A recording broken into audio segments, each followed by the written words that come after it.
And now, introducing a man who was beside himself upset without me on Thursday and Friday, overheard on a hot mic saying, "Man, I really miss Paul," while staring at Lil Jordan with disdain in his eyes. It's okay, Daddy's home. He is Glenn Clark. Good morning. It is a Monday edition of Glenn Clark Radio. I am, of course, Glenn Clark, and yeah, Paul Valley is back from Florida, tan, and he was the only baseball that was happening in Florida over the course of the weekend. Maybe they're getting closer after some concessions that were made this weekend. We will find out. Of course, a lot of opinions that are had about said concessions. We'll get to that in a second. We'll get to it in a second. A lot to cover on a Monday edition of the program. Hi. Today's show is brought to you by Live Casino and Hotel Maryland, the best place for watching all events. And I would tell you that you're going to want to be there this coming Sunday.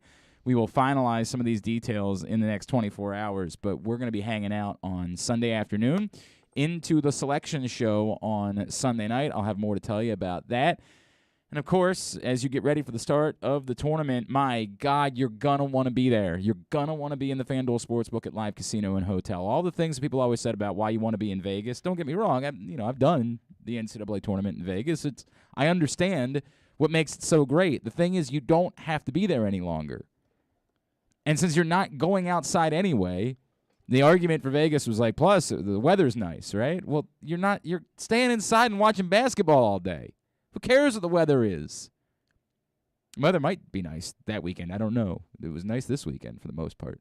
You're going to want to be in the FanDuel Sportsbook. That's where you're going to want to be, hanging out from noon to midnight or later, watching basketball those first couple of days of the tournament. You need to make sure, if you want to reserve a spot, you want to guarantee that you've got a table, you've got your reclining chairs, whatever it is that you're looking for. Email events@sportssocialmd.com right now in order to guarantee your spot for that Thursday, Friday, anything in that first weekend of the tournament. Events@sportssocialmd.com. That's the way to make sure you've got your spot for the first round of the big dance coming up in the FanDuel Sportsbook at Live Casino and Hotel Maryland. Just simply no better place to be. All right. Happy Monday, happy day, a lot to cover. As I mentioned, the baseball stuff, we'll get to it. Mike Bordick's going to join us a little bit later on. Obviously, college hoops, Towson's. It was a little shaky there for a second, but they survive against Northeastern, so they're on to the semifinals tonight where they'll face Delaware at 6 o'clock down in D.C. Pete Gillen's going to join us in a few minutes. Of course, the former Virginia and Providence and Xavier coach, now with CBS Sports Network. He'll be on the call tonight for the semifinals, and if Towson advances to the championship game, he will call that one as well. Worth noting, late last night down in D.C., Charleston took out Hofstra, and it seemed like all of the people who know seemed to think that Hofstra was the biggest threat to Towson in the CAA tournament. That doesn't mean that Towson's guaranteed to win tonight or tomorrow, but what was thought to be the biggest threat out. Now, Wilmington is the team that they split the CAA regular season title with. Wilmington remains alive on the other side of the bracket. They also beat Towson at CQ Arena earlier in the year, although Towson avenged that and kicked their asses on the road a couple weeks later. And, Delaware, remember, they were down by 9 against Delaware in that weird game where they had to call it early in the second half. Of course, they ended up in the makeup game coming back and kicking Delaware's butts, too. So we'll see. That's tonight at 6. We'll talk to Pete Gillen about it. It's Monday, so Jeremy Conn will join us. He helped me make some money. I was sitting at my kids' lacrosse practice yesterday, and I was like, you know what I haven't done in a long time? I haven't just bet all of Jeremy's plays. I haven't done it in a very, very long time. So I decided to do it, and it was a net positive for me betting Jeremy's plays yesterday. So I might do it again. Until I cool him off. That's normally the way that it goes. So, I was pleased with that during the course of the day yesterday. Now, into the meat of the program. I have a column coming today at PressBoxOnline.com. In fact, I believe the column is already up at PressBoxOnline.com today. It is about how much we still don't know, despite the fact that we learned a little bit more in relation to Lamar Jackson. As you know, much of what we talked about on Friday's show was related to this Ian Rappaport suggestion. And then after we went off the air, Jason Lockenfora put a column up at cbssports.com that gave a bit more clarity but a lot more ambiguity towards the Lamar Jackson situation. What was the clarity part of it was very simple. According to Jason Lockenfora, the Ravens haven't made a serious offer to Lamar Jackson. His league sources say that their offers have been in the $35 million a year range. That's not a serious offer. That's nothing. That's one of two things. And I was talking about this. I had someone who used to work in an NFL front office who reached out to me unprovoked over the weekend because he saw me tweeting about it and he saw me, sort of going back and forth with folks on Friday about this topic. And he said, look, remember, there is a possibility. This is nothing. What really a $35 million a year offer could be nothing more than, hey, we just need to get the conversation going. So we'll throw this out there to get the conversation going. It's not actually our offer. It's just let's start somewhere, right? And yes, that's possible. It's certainly possible that's the case, that you would read way too much into what an initial offer was, that all of the parties involved sort of understand what's at stake here. And there's maybe a little bit too much made of Lamar Jackson's willingness to go double franchise tag, because the point of that could just be to speed up the process as well. The reason why you're willing to go double franchise tag is because you want to make it very clear. I know what you're willing to pay me.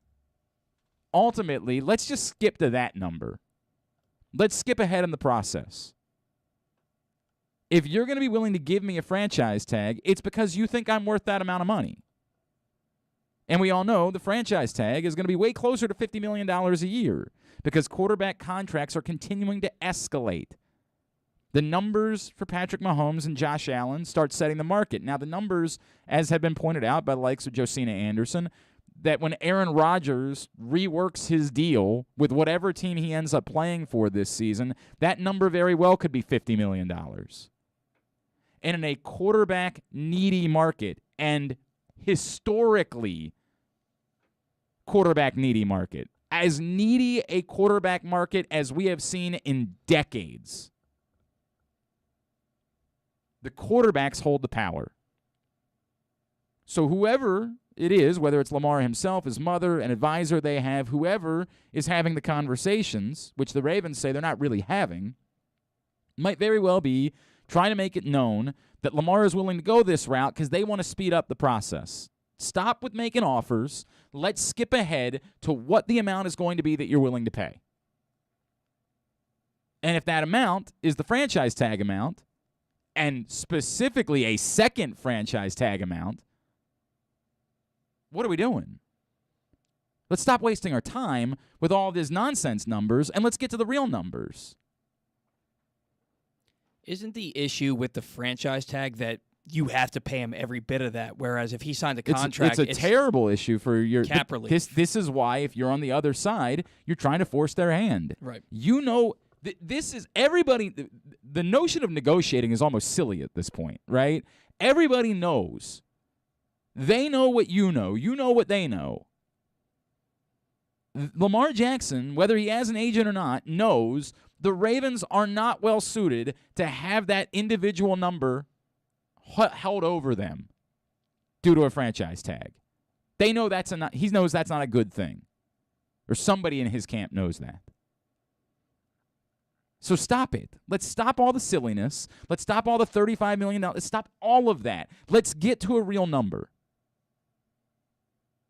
Put everything out on the table. Stop.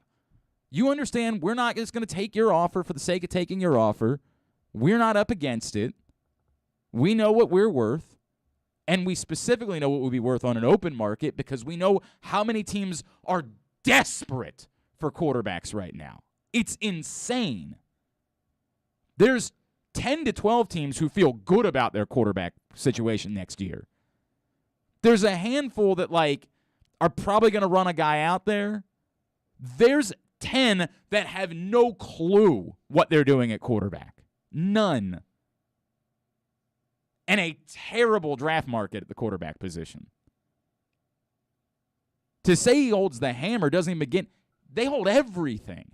But the point is it's silly to talk about in the terms of Lamar going to – if the other side of the story is that the Ravens are really only offering $35 million because they're doing the bit where they think he should go prove it next year, that silly thing that you guys were talking about last season, if that's what's going on, then 1,000% Lamar Jackson's camp should say, the hell with that, trade us now. Now. Because you don't know what's going to happen. It might very well be that by next year, the Giants feel good about Daniel Jones. I'll bet against it, but it's possible. It might very well be that by next year, Justin Fields looks like a rock star in Chicago. It might very well be that this draft class of quarterbacks that we're down on at the moment ends up wildly surpassing expectations. That all of them, even Desmond Ridder, even Matt Corral, even Kenny Pickett in his tiny hands. All of them end up being players, and all of a sudden, a year from now, the quarterback market isn't nearly as desperate as it is at this moment. If the Ravens are pussyfooting here, and I apologize for my language, if the Ravens are playing a game where they think, look, we're just not ready to give you that Pat Mahomes number or that Josh Allen number. Get the F out of here. There is no secondary world. There is no world in which it's the obligation of the quarterback. This thing that we do, we say, well, now, you do this and you just can't make any mistakes. That's not Lamar Jackson's obligation to concern himself with whether or not Eric DeCosta and company make mistakes in drafting. This notion that it's the quarterback's obligation to be more flexible with a team, to do more. And I know that when we brought on, I don't remember if it was Tony Agnew and Mark Lillibridge the other day, the former agents that we talked to on Friday, it was one of the things they threw out, like, hey, you do want to make sure that the team still has some flexibility. No, you don't. That's not his job. Not at all. And as we heard Lamar Jackson say when he did the LeBron James show, he's talking about wanting to be a billionaire and win a championship, and I like both of those things. But it's not his job to find more money for the Baltimore Ravens to spend on players.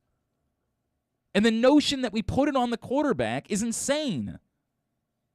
The general manager has to be good at doing their job. The scouts have to be good at doing their jobs. You have to draft better. It's as insane as when we blame Joe Flacco for what happened to the Ravens after his contract. Joe Flacco is the same guy. They stopped drafting. They got rid of the good players. They failed. Not Joe Flacco's fault. They failed as an organization. Now they found Lamar Jackson.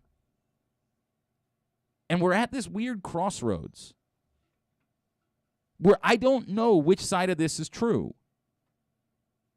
There's this third scenario that creeps up, which is this idea that Lamar Jackson wants to break the system. That Lamar Jackson is talking about, they've been floating out this idea of him playing on the double franchise tag because he's trying to break the system and make NFL contracts more like NBA contracts. One of the things that La Canfora threw into his report was the idea that Lamar wouldn't even really want to do a long-term deal, that he'd really want to do like a 3-year deal. The NBA has this incredible scenario for the top 10 to 15, at this point maybe 20 players in the league, where essentially you can constantly max out. You sign a deal, and the moment the revenue changes and the NBA is making more money and the players get a better percentage of the revenue, you can just go back in, rip up that deal, and do a new deal that gets the max of whatever the new revenue number is. NBA players, the top NBA players, constantly are redoing their deals to the extent, remember, we talked about this 7 to 8 years ago, where we figured out LeBron James was essentially going to work the rest of his life on a series of 1-year contracts. Because what you figure out is if the money's not guaranteed anyway, then I should always be getting my biggest piece of the puzzle, or the biggest piece of, what am I trying to say, biggest piece of the pie? Pie, that's what I meant. Thank you, Paul. Biggest piece of the pie. And I love pie. Well, I used to anyway. I should have been on top of that. I'm always getting my biggest piece of the pie. And there's this theory that exists that Lamar Jackson, similarly, feels a way that he can make that happen for football players. We're not going to do long-term deals. 10-year deal like Patrick Mahomes, the hell with that. Who knows where the revenue is going to go in 3 years? These new TV deals kick in. Cap goes up dramatically. Why am I agreeing to take less of the cap? The answer back is by having a long-term deal, you can get more guarantees than what you can get in a short-term deal. But you can absolutely work to get more guaranteed money within a short-term deal. Say, look, we'll do a short-term deal with you, but you got to put more guaranteed money in there. Period, plain and simple. And is it possible? Yeah, it's possible. We don't have that answer. I don't know. It's just a theory that's been floated out there.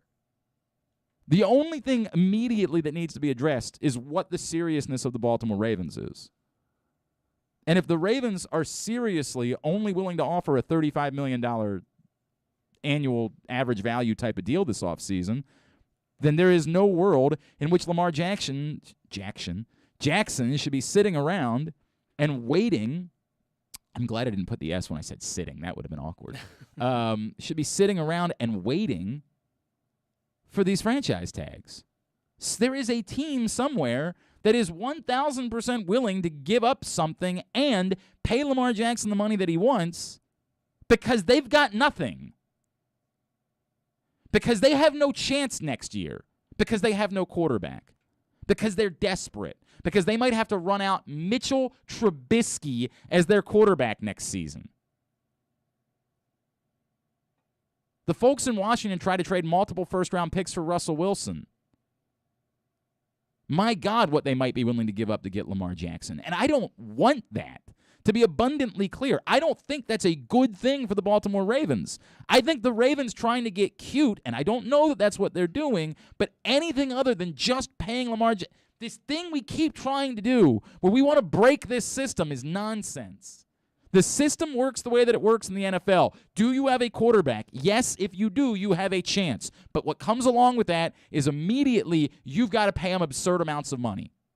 And we can keep doing this thing eternally where, well, yeah, but it's just really hard. Or, teams, not every team that's won the Super Bowl has had a high-paid quarterback, and it makes it harder to do. You can do this eternally. There will never, ever, ever, ever, ever be a day in which it is better to have no quarterback and lots of cap space than it is to have a quarterback and cap troubles. It will not happen. No matter how hard you try to do the math, that day will not occur. You can play the game. You can say, hey, maybe we can go find another quarterback. Maybe we never need to pay a quarterback and we can just constantly draft them. Maybe. There's a risk you want to take? You believe that every 5 years you're going to hit on another quarterback in the first round who's going to be ready to play immediately and play at a high level. That's really something you believe you're going to do. You're not getting Lamar Jackson at a discount. You're not getting him on to prove it.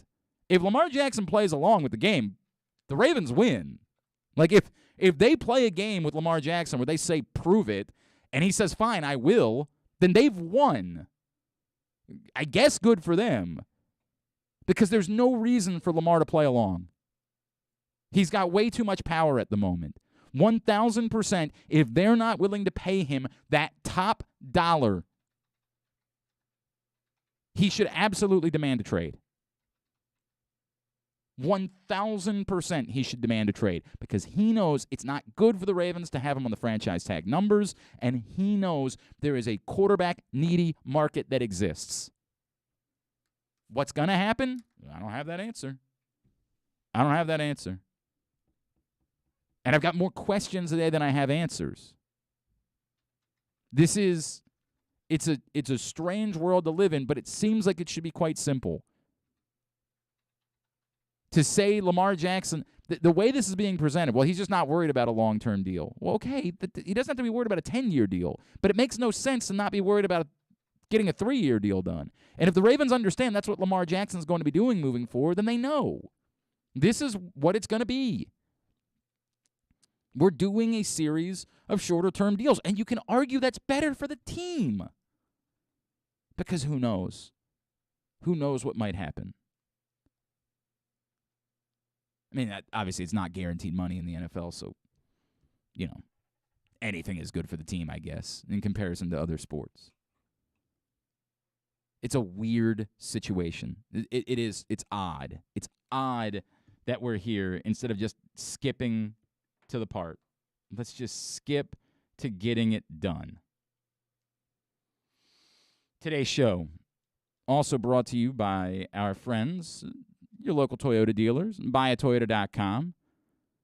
Make the most out of every day in a Toyota RAV4, available in hybrid or gas-only models. A RAV4 can get you where you want to go in style. Check out buyatoyota.com for deals on new RAV4s from your local Toyota dealer today.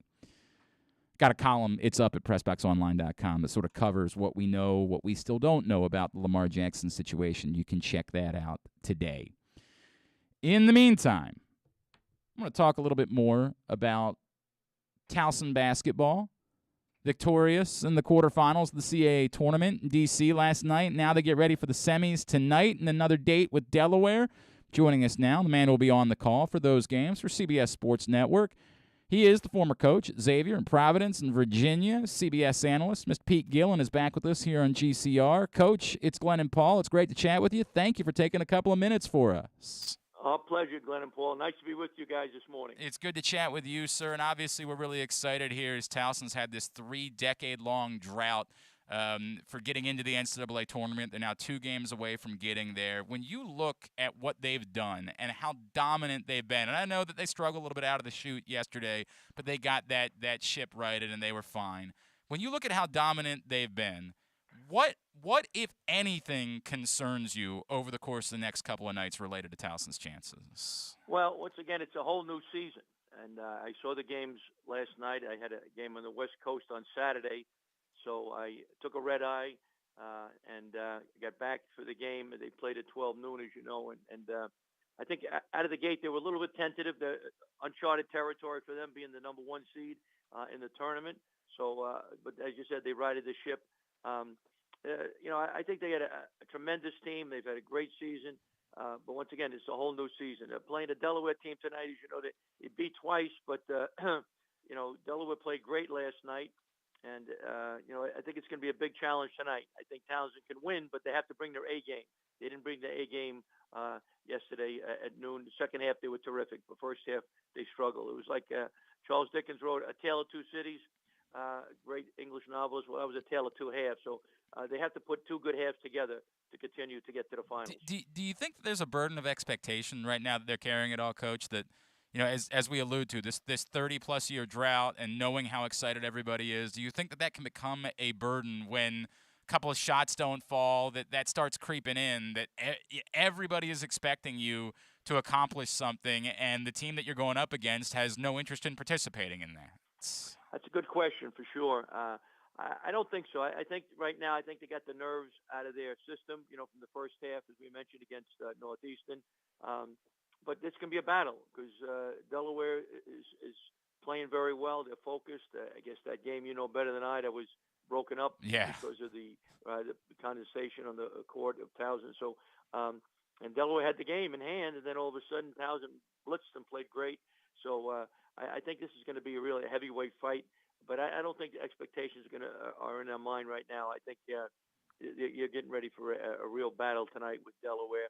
I think Towson will be all right, but once again, they got to have all systems go, and that's a concern. That they got to get help.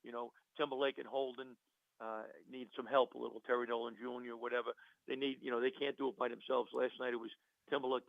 Yesterday was Timberlake and Holden were great, but they got to get a little more other guys on the team to contribute a little better. He is Pete Gillen. He's with us again. Towson, Delaware, coming up tonight at 6 on CBS Sports Network. He will be on the call. Coach, the job that Pat Scarry has done, and not just this season, obviously it's been maybe his most exceptional team, but consistently. I know there have been a couple of downs thrown in there, and, obviously the entire world of college basketball was difficult a year ago, but he's consistently been able to win basketball games. Do you start to feel like he is approaching a point where maybe he's on the radar, deserving of a higher level job? I know his name's been thrown around a little bit with the UMass gig, of course, because he's from up that way. Do you start to get the sense that, especially if they would end up winning these next couple of games and get into the NCAA tournament, he could truly be on the radar to move up? He should be on the radar. Pat Scarry's an outstanding coach, tremendous person. I've known him a long time. He's a great representative of Towson University. Hopefully he'll stay there for a long time, but they're lucky to have him. He does it the right way. He looks after the kids. He cares about people as well as student athletes. Yep. So he's done a great job. I mean, any place we're lucky to have him. Once again, you get all different types of situations with coaches, but he's a great representative of the coaching profession today. With integrity, morality, hard work. He really cares about the players. They play really, really hard for him because they know that Pat Scarry cares about them as people. So hopefully he'll stay at Towson a long time. But if you're a smart AD, he'd be a good guy to consider. Yeah, I mean, we wouldn't mind him being overlooked around these parts. It would be all right by us if he continues to be overlooked. Well, but hopefully he stays at Towson for a long time. We had the same situation with Ryan Odom at UMBC where we were like, man, if people keep passing on him, that'd be great news. But inevitably, you just sort of get the feeling that, somebody is going to step in and realize what's going on there and throw a bunch of money at him. Coach, talking about coaching, obviously it's a big story locally, what's going on at Maryland. And if I could just get your perspective on how good of a job Maryland is right now. And I bring that up in the context of it's funny. You, of course, were at Providence. People bring up Ed Cooley's name. And I look at Ed Cooley and I'm like, man, he's got everything going for him. Why would Ed Cooley leave all of that in a place where he's beloved to come to a Maryland job that maybe could be a really good job, but it's been 20 years since it's been a really, really good job. What's your perspective of where Maryland is at this point, where they can be, and whether or not it's worth leaving a decent job? Andy Enfield at USC, Kevin Willard at Seton Hall for a job like Maryland's. That's a great question. I think Maryland's a great job. Once again, banged heads with Gary Williams a couple of times, yeah. Virginia, and Gary's a great coach and a great person. We had some good battles, but I thought they were more honestly an ACC school rather than a Big Ten school. I still think it's a great job because you have so much talent in the DC area, Baltimore area. I still think it's a great job. But once again, some of these coaches, Ed Cooley, I coached at Providence. He's, like you said, he's a king up there. He's from Providence area. He's getting tons of money. I'm sure he'll get more money if schools come after him. So what does he need? He doesn't need to do that. He doesn't need to prove anything. I don't know. I can't speak for what he'll do, but I can see him being very happy there. And the Enfield now might be another story. I don't know if he's a West Coast guy. I don't think so. So maybe he might have some interest. He's actually from Pennsylvania and went to Johns Hopkins here locally. Right, that's right. He went there, very good student. So, maybe once again, I can't speak for any of these coaches. I don't have no inside information, but he might have some more interest. And Kevin Willard, once again, Seton Hall, he's done a great job there, but maybe he's maxed out. Maybe he's done everything he could at Seton Hall. But so I don't know. Each coach is different. Their opinion is different. Their life's different. So they have to make their own decisions. But I think, getting to your question, I think Maryland is a great job because of the talent in the area, the tradition, the facilities. I think it's a top 15 job in the country for sure. So is it safe to say that you believe Maryland is a place where they should be able to get, if they hire the right coach, they should be able to get back into the conversation of having a chance to win a national championship? Definitely, no question about it. If they hire the right coach, which I'm sure they will, a coach that can recruit certainly and coach at a high level, deal with the pressure of coaching in the ACC, in the Big Ten now, with the great fanfare they have in that league. So I think so. I think they can get back in the national title hunt. Will they win or not? Once again, it's very tough to do, but I think they can, and mainly because the facilities, the tradition, the great talent around, the Baltimore, D.C. area. I think in the league's a great league, so you sell the league. So I think, with the right coach, they certainly can be in the national spotlight. Do you think it matters that it's someone that knows the area, Coach? It's something that we throw out all the time, like, hey, it's important that you're. They went a different route, right? Mark Turgeon had no connection to this area whatsoever. Do you think that is it a cliche when we throw that out there, like, hey, that matters, this place is unique, or is it really that, hey, if you're a good coach, it really doesn't matter, you're going to make it work wherever it is that you are? If you get the right coach, I think it certainly helps when you're from that area, you know the area. But I think that a coach like that will maybe hire two good assistants who knows the Baltimore, D.C. area. He knows the area there.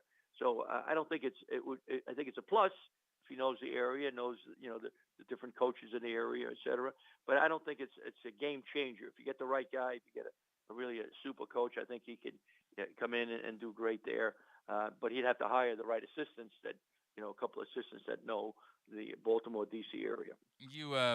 As we look around the landscape of college basketball, Coach, we are just we're 6 days away from Selection Sunday. if I said I'll give you this number of teams, and you can guarantee that you know who the national champion is, if I give you this X number of teams, right, to pick, what would the number need to be for you to be confident that you know who the national champion is this year? It's another great question. I say a big number because I think it's really wide open. I say 14. Okay. I think teams, nobody stayed on the pedestal. Gonzaga could win it. They got 3 losses. Yep. And, Auburn could win it, right? They have 3 or 4 losses, or 5 losses. So I think it's more wide open than I can think of in a long, long time. I mean, some teams can come out, out of the woodwork and win it. I mean, so I think it's the unknown, and I think that's what makes it exciting. Anything can happen. Teams it's like a roller coaster. So this teams, Duke, of course, got a great team. They're young, but they got a great team.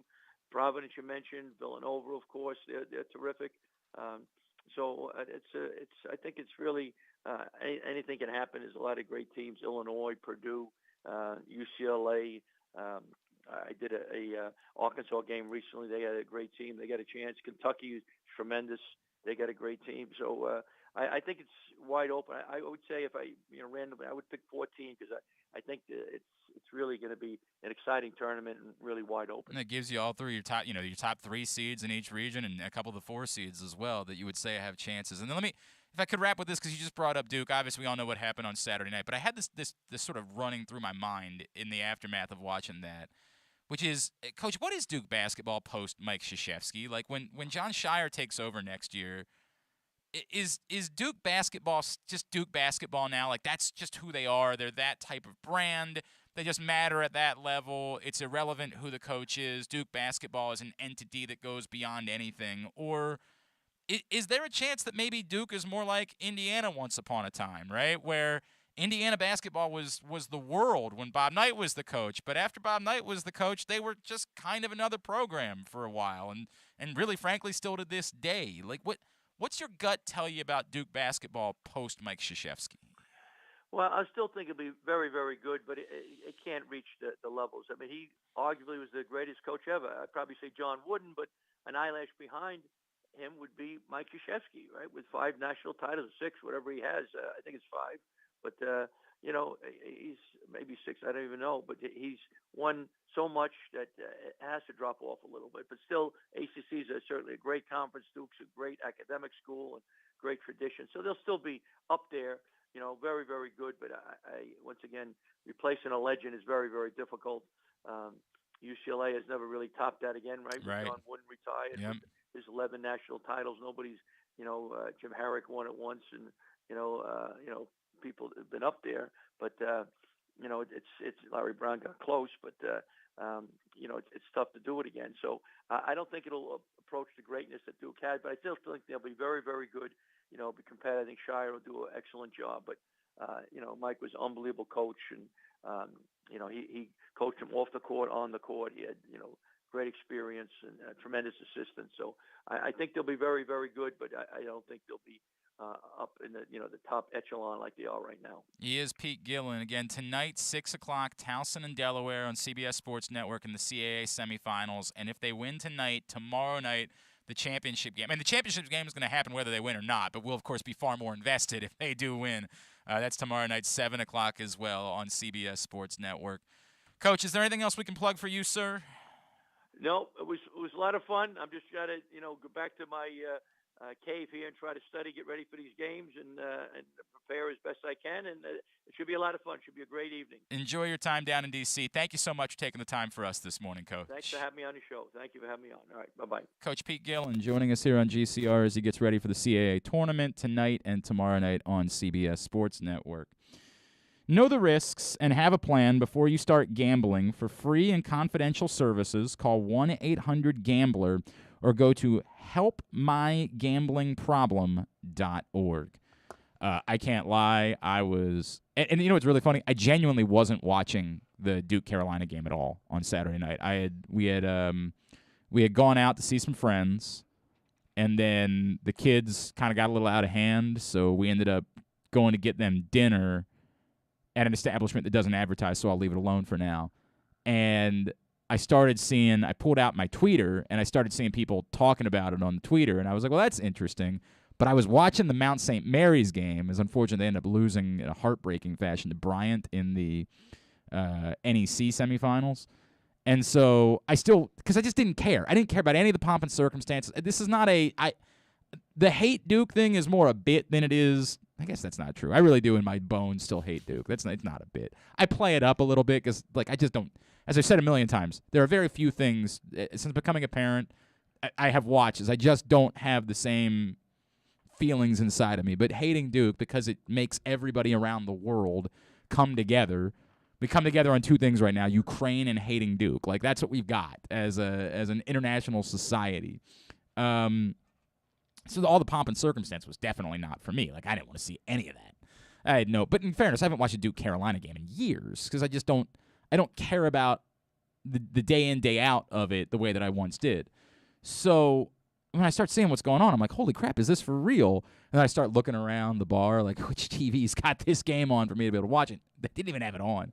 So I had to finally put it up on my phone, and I couldn't possibly explain to my wife and children why it was so joyous, why I was so all happy. All the fans crying. Oh my God, it was just so wonderful. It was awesome. It was so delicious.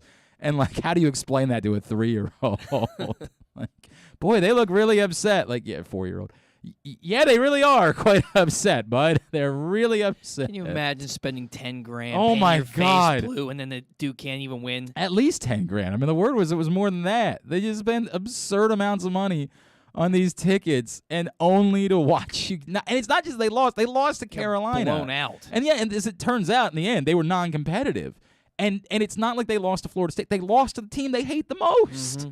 Oh, it was so wonderful. It was I'm awesome. not in any way a Carolina fan, but I was totally willing to become a Carolina fan between Cam Johnson's buzzer beater for the Suns on Friday night and that on Saturday. I was like, boy, I will temporarily be a Carolina guy because, my God, it was just so delicious, and I can't pretend like I didn't enjoy it in an almost perverted way, in a way where really, if it was anybody else talking about anything, I would say seek help. Oh, thank you. Blessings be to everyone that you got to enjoy that, and remind yourself that, the world does not revolve around Duke basketball in any way. Oh, it was so great. Just so great. Doesn't mean, and by the way, I'll say this, it's low rent for Maryland to tweet about it. I'll be the one to say that. It's one thing for your fans to be tweeting about it. It's one thing for Maryland basketball's main account to be tweeting about it. It's pathetic. And they can be mad at me, and they can say whatever they want to say about me. You stink. I don't know how else to tell you this. Especially after leaving the ACC. I don't care about that. I don't care about that at all. It's people still obsessed. There's such an obsession over that. It's not. You guys, you need to seek help. But it makes it more petty to me, I think. I don't care who it is. If you're good, do whatever you want to do. You stink. You got nothing. Let the rest of us enjoy it. But you turn around and got your butt kicked the next day by Michigan State. You're not good. I hope that Maryland basketball is good at some point in the future. That would be great. But you're not. There is no room for Maryland basketball, their account, to be talking about Duke. Stop it. And I get it. You're trying to recognize the way that your fans feel. And they're tweeting about it, so you want to score some points about something everybody else is tweeting about. But this is the society that we live on. What can we dunk on instead of actually what are we accomplishing? It's pathetic. The rest of us, we can tweet about it. You guys, that's a bad look, man. I get it. I'm an old man now. Twitter is past me, and this is just the way it goes now moving forward. We celebrate people that haven't actually accomplished anything. That's the world that we live in. Marlins man gets to be famous for doing nothing. But that, I'm going to say it anyway. Low rent. I'd like to take a break. Low rent, pathetic. Pathetic. That's a joke. And they can be mad, and they will. I promise you they will.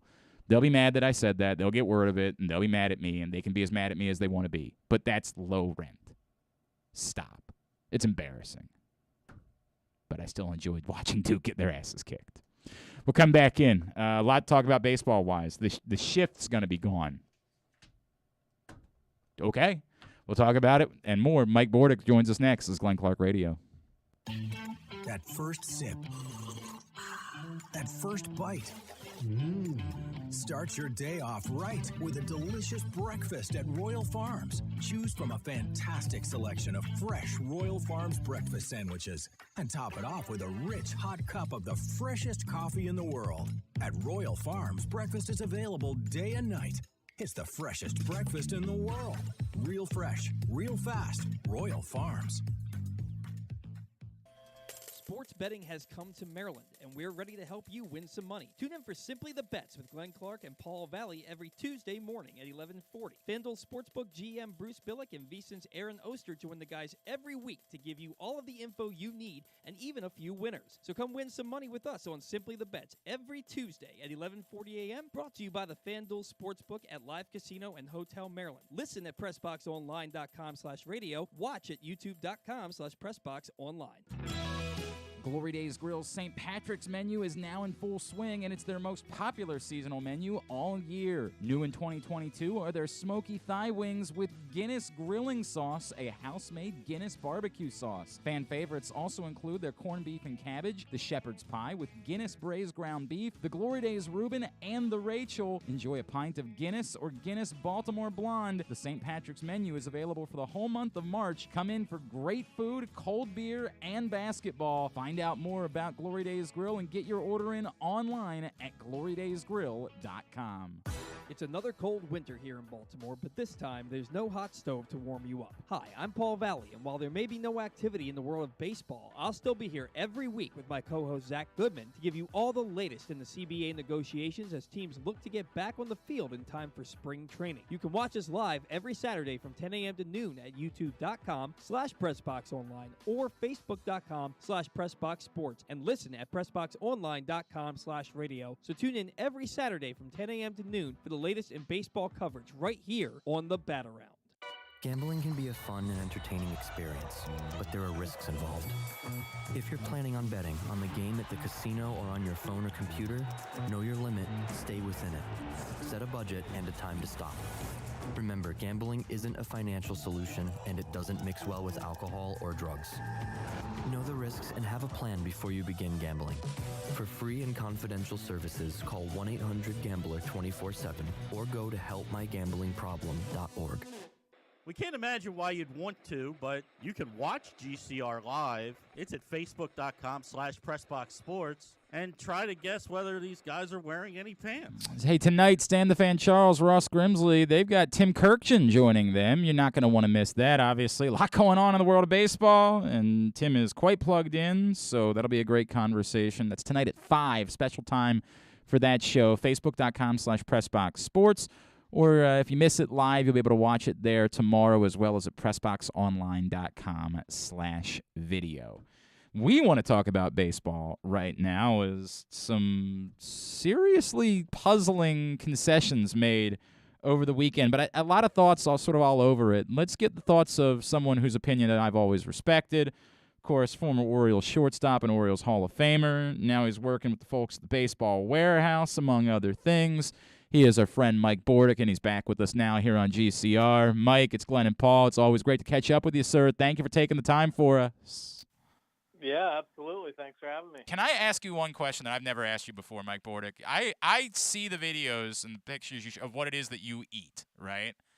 What Yeah. What would a cheat meal look like in Mike Bordick's life? Like, do you ever say to yourself, like, hey, today I'll allow myself a like a slice of cheesecake or maybe even a slice of cheese? Like, what is a cheat meal in Mike Bordick's life? I do that all the time, actually. But for instance, my wife made some homemade cookies this weekend, chocolate chip cookies, and they're just irresistible. So I have about five of those, absolutely. Every now and then, I gotta be honest. Eat pizza night too. I worry sometimes, Mike, in seeing what you eat. I worry that you might secretly be a psychopath. I'm just being honest because, like, I love experimenting with my diet. I wish I would have done it earlier in my life, but man, I'm having fun doing it. I know what I can get out of this old body, you know. It is wild. It is. I mean, you look incredible. I mean, let's call it like it is. My God, I wish I looked at 22 what you look like at this point in your life. Oh, well, man, thanks. Jesus. All right, Mike. Major League Baseball it's gonna happen. Not this year. And who knows if there's gonna be in this year? But starting in 2023, the shift is gone. What is your reaction to the idea that something so drastic is apparently set to become reality? Yeah, that's pretty bizarre. It really is. I'm still kind of dumbfounded in the fact that major league hitters aren't willing to try to beat the shift. But there again, what comes into play is this whole new baseball philosophy of the all or nothing. And I think it's kind of sad, I guess, to a point that, the great game of baseball that's full of so much great strategy and really nuance that, the game that I think we came up with was more of a chess match in many ways. And now it's just it's an all or nothing where, It's a home run pitcher derby, throws right. as hard as he can, hitters swing as hard as they can. So who knows? Maybe this will kind of bring it back. I think.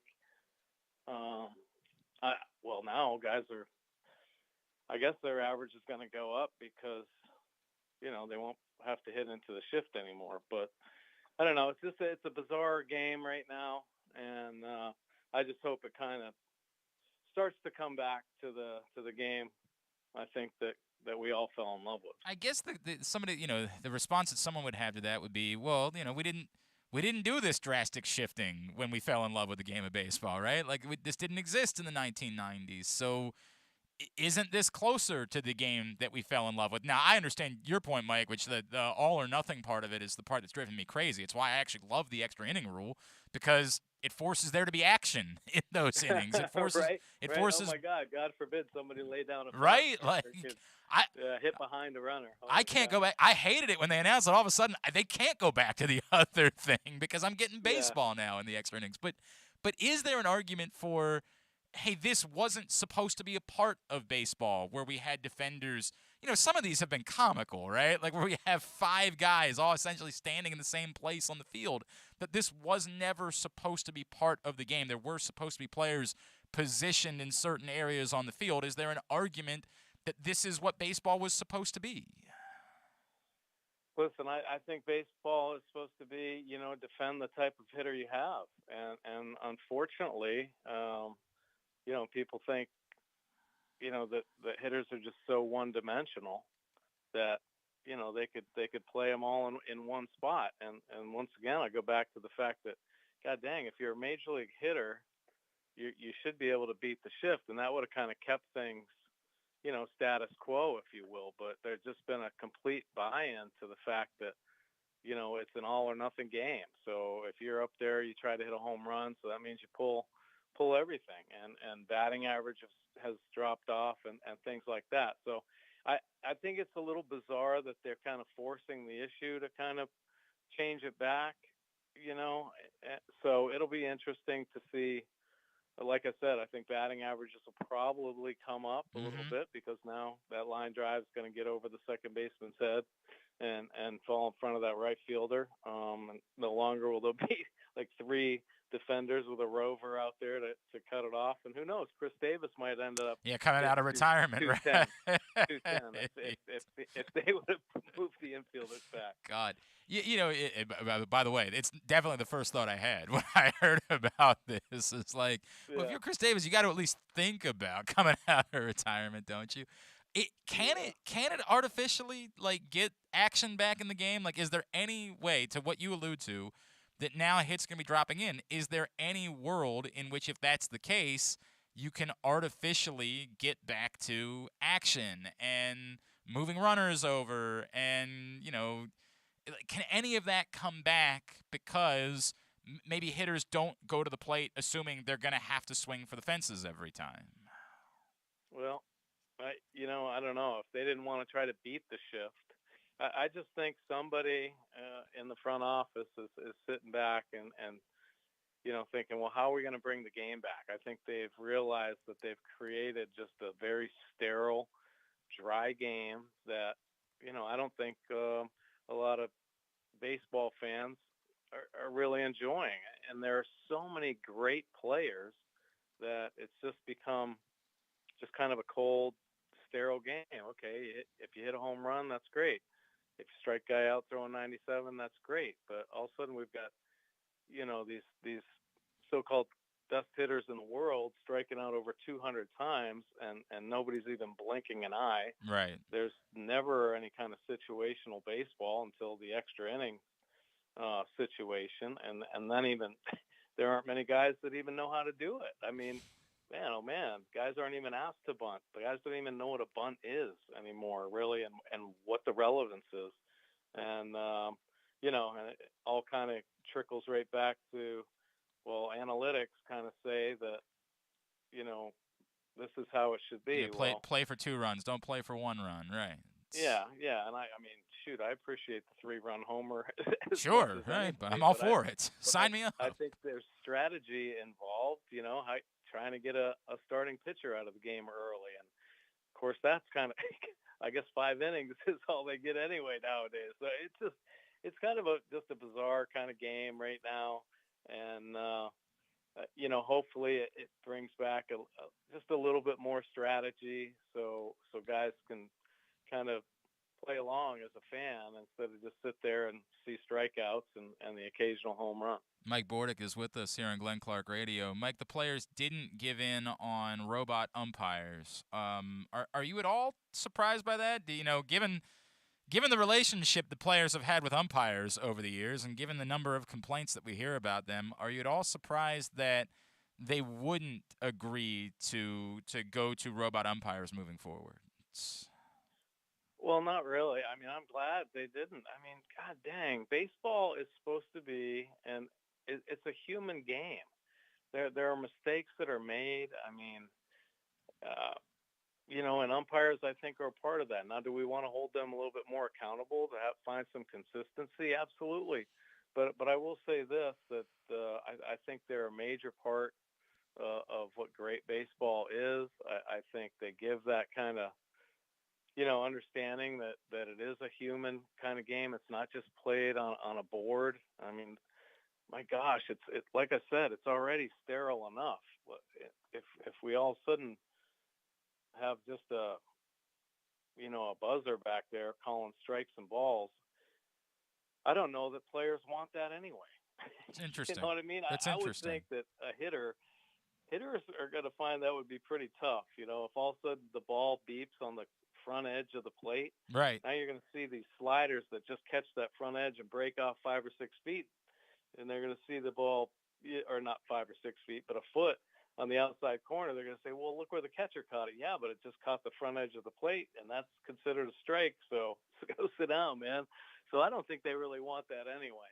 And man, oh man, that's another side of things where, I mean, if you start eliminating umpires, God dang, I just feel like they keep going farther and farther away from just the human side of the great sport that it is. It's a tough one for me, Mike, because inherently I want the calls to be right. You know what I mean? Like that's what I want. Yeah, absolutely. But hey, we all do, definitely. And I will say this: umpires have gotten a lot better than they were. I think 30 years ago when, I guess most umpires generally had their consistencies, but god dang, sometimes it would be a foot off the outside corner. Well, that's what you're going to get with this umpire. Well, this is my strike zone, right? What I've been kind of deal with learning how to do. So yeah, I don't know. Mike, obviously this is all, we're still in the center of this work stoppage, and let's make sure we call it what it is. It's a lockout from the owners, and I think for the most part the public is siding with the players, but I think there's a lot more of I'm not siding with anybody because none of this impacts me. Nobody's fighting over trying to bring ticket prices down. Nobody's fighting over trying to make it so I have to pay less in my cable bill for a regional sports network, right? Like I think there's a lot of that response. You've been through a work stoppage before, right? Like you were part of it in '94. Can you speak to the players' side of this when they talk about like, we have to do this because we have to. Somebody did it for us, so we've got to do it for the next generation, right? Like when they say things like that, can you speak to what it is the players might be going through based on your experiences in '94? Well, I do appreciate and love the fact that the union is staying so strong, and I think that's something that should really be admired. It's been one of the strongest unions, not just in the history of sport, but just all, all jobs. So I think they're doing another great job there. I know that the union, the stuff that we were going through back in the 90s, so much of it was just the players just want a piece of the pie, since they're, the product that's out there on the field bringing in the fans and the revenue. If the revenues go up, then the players' salaries should go accordingly. And I think they kind of have, since the owners finally, I guess they opened up their books and could kind of stop colluding. But I feel like there's that same kind of feeling right now that, every time it seems like there's a work stoppage, the underlying theme seems like that the owners just want to break the union and tear it apart. And there have been so many, I think, drastic changes in the game that it just kind of feels like they want to have complete control of like, they cut all, so many minor league systems. They cut the drafts back. They've changed even youth baseball with kind of pricing kids out with the perfect game and this drive line stuff. And that's all collaborated with Major League Baseball. And I don't know. I just feel like the things they've put in place over the last 10 years, they're trying to recreate and restructure a whole system of an incredible game. And I'm happy that the players are kind of fighting for every inch that they can, because I think the owners have gotten a lot. I think the players have kind of conceded on some things. But ultimately, the players just want to obviously take the field, play and play this great game that they have played their whole life, as kids. And if we want to continue to try to grow the game and make it, the national pastime that it's supposed to be, then we've got to get it, straighten it out from top to bottom. And really, kind of get the kids back involved and, man, get communities back involved. It's such a, I don't know, just a lifeline, I think, for so many communities. And a lot of that's been taken away, which kind of leaves just, once again, I said it was a cold, kind of sterile baseball environment right now. And I just feel like that's what Major League Baseball has been pushing for. Just something, whether it be a financial situation. I know the players just want, more competitive balance instead of these teams that are just tanking year in and year out. And my gosh, how are you going to have freaking expanded playoffs if half the teams are terrible? Well, and it looks like we're going to see a draft lottery come into play moving forward, which is obviously they hope is going to have an impact on tanking and there being less of a benefit anyway for being that bad. Just Mike, the way that you're talking about it, it sounds like are you concerned on the whole about what all of this is doing to the sport in terms of public perception, in terms of not just Absolutely.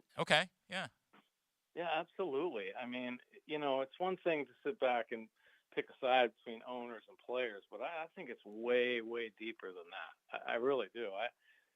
I think there are so many like underlying, rabbit holes that we can go down as far as, keeping players, young players, especially from playing the game, from getting more opportunities to chase their dream and, with hopes of being a big leaguer one day. I mean, they've done a lot of things that have kind of limited that for so many young players. It's a little disheartening, to say the least. I understand that. And look, I am. There's a part of me that says, hey, Adley Rutschman shows up in Baltimore, whether it's in April or in June, there's going to be a packed house, and if he's as good as everybody says he is, then everybody in Baltimore is going to be in love with the Orioles again, and they're going to want to be at the ballpark watching Adley Rutschman play and the whole thing. But I get what you're talking about, which is it goes beyond that. It's not just about whether or not people are showing up at the ballpark or watching on TV. It's about the relationship with the sport at a grassroots level. That you can't help but wonder about how that's been impacted. For I'll give you an example, Mike.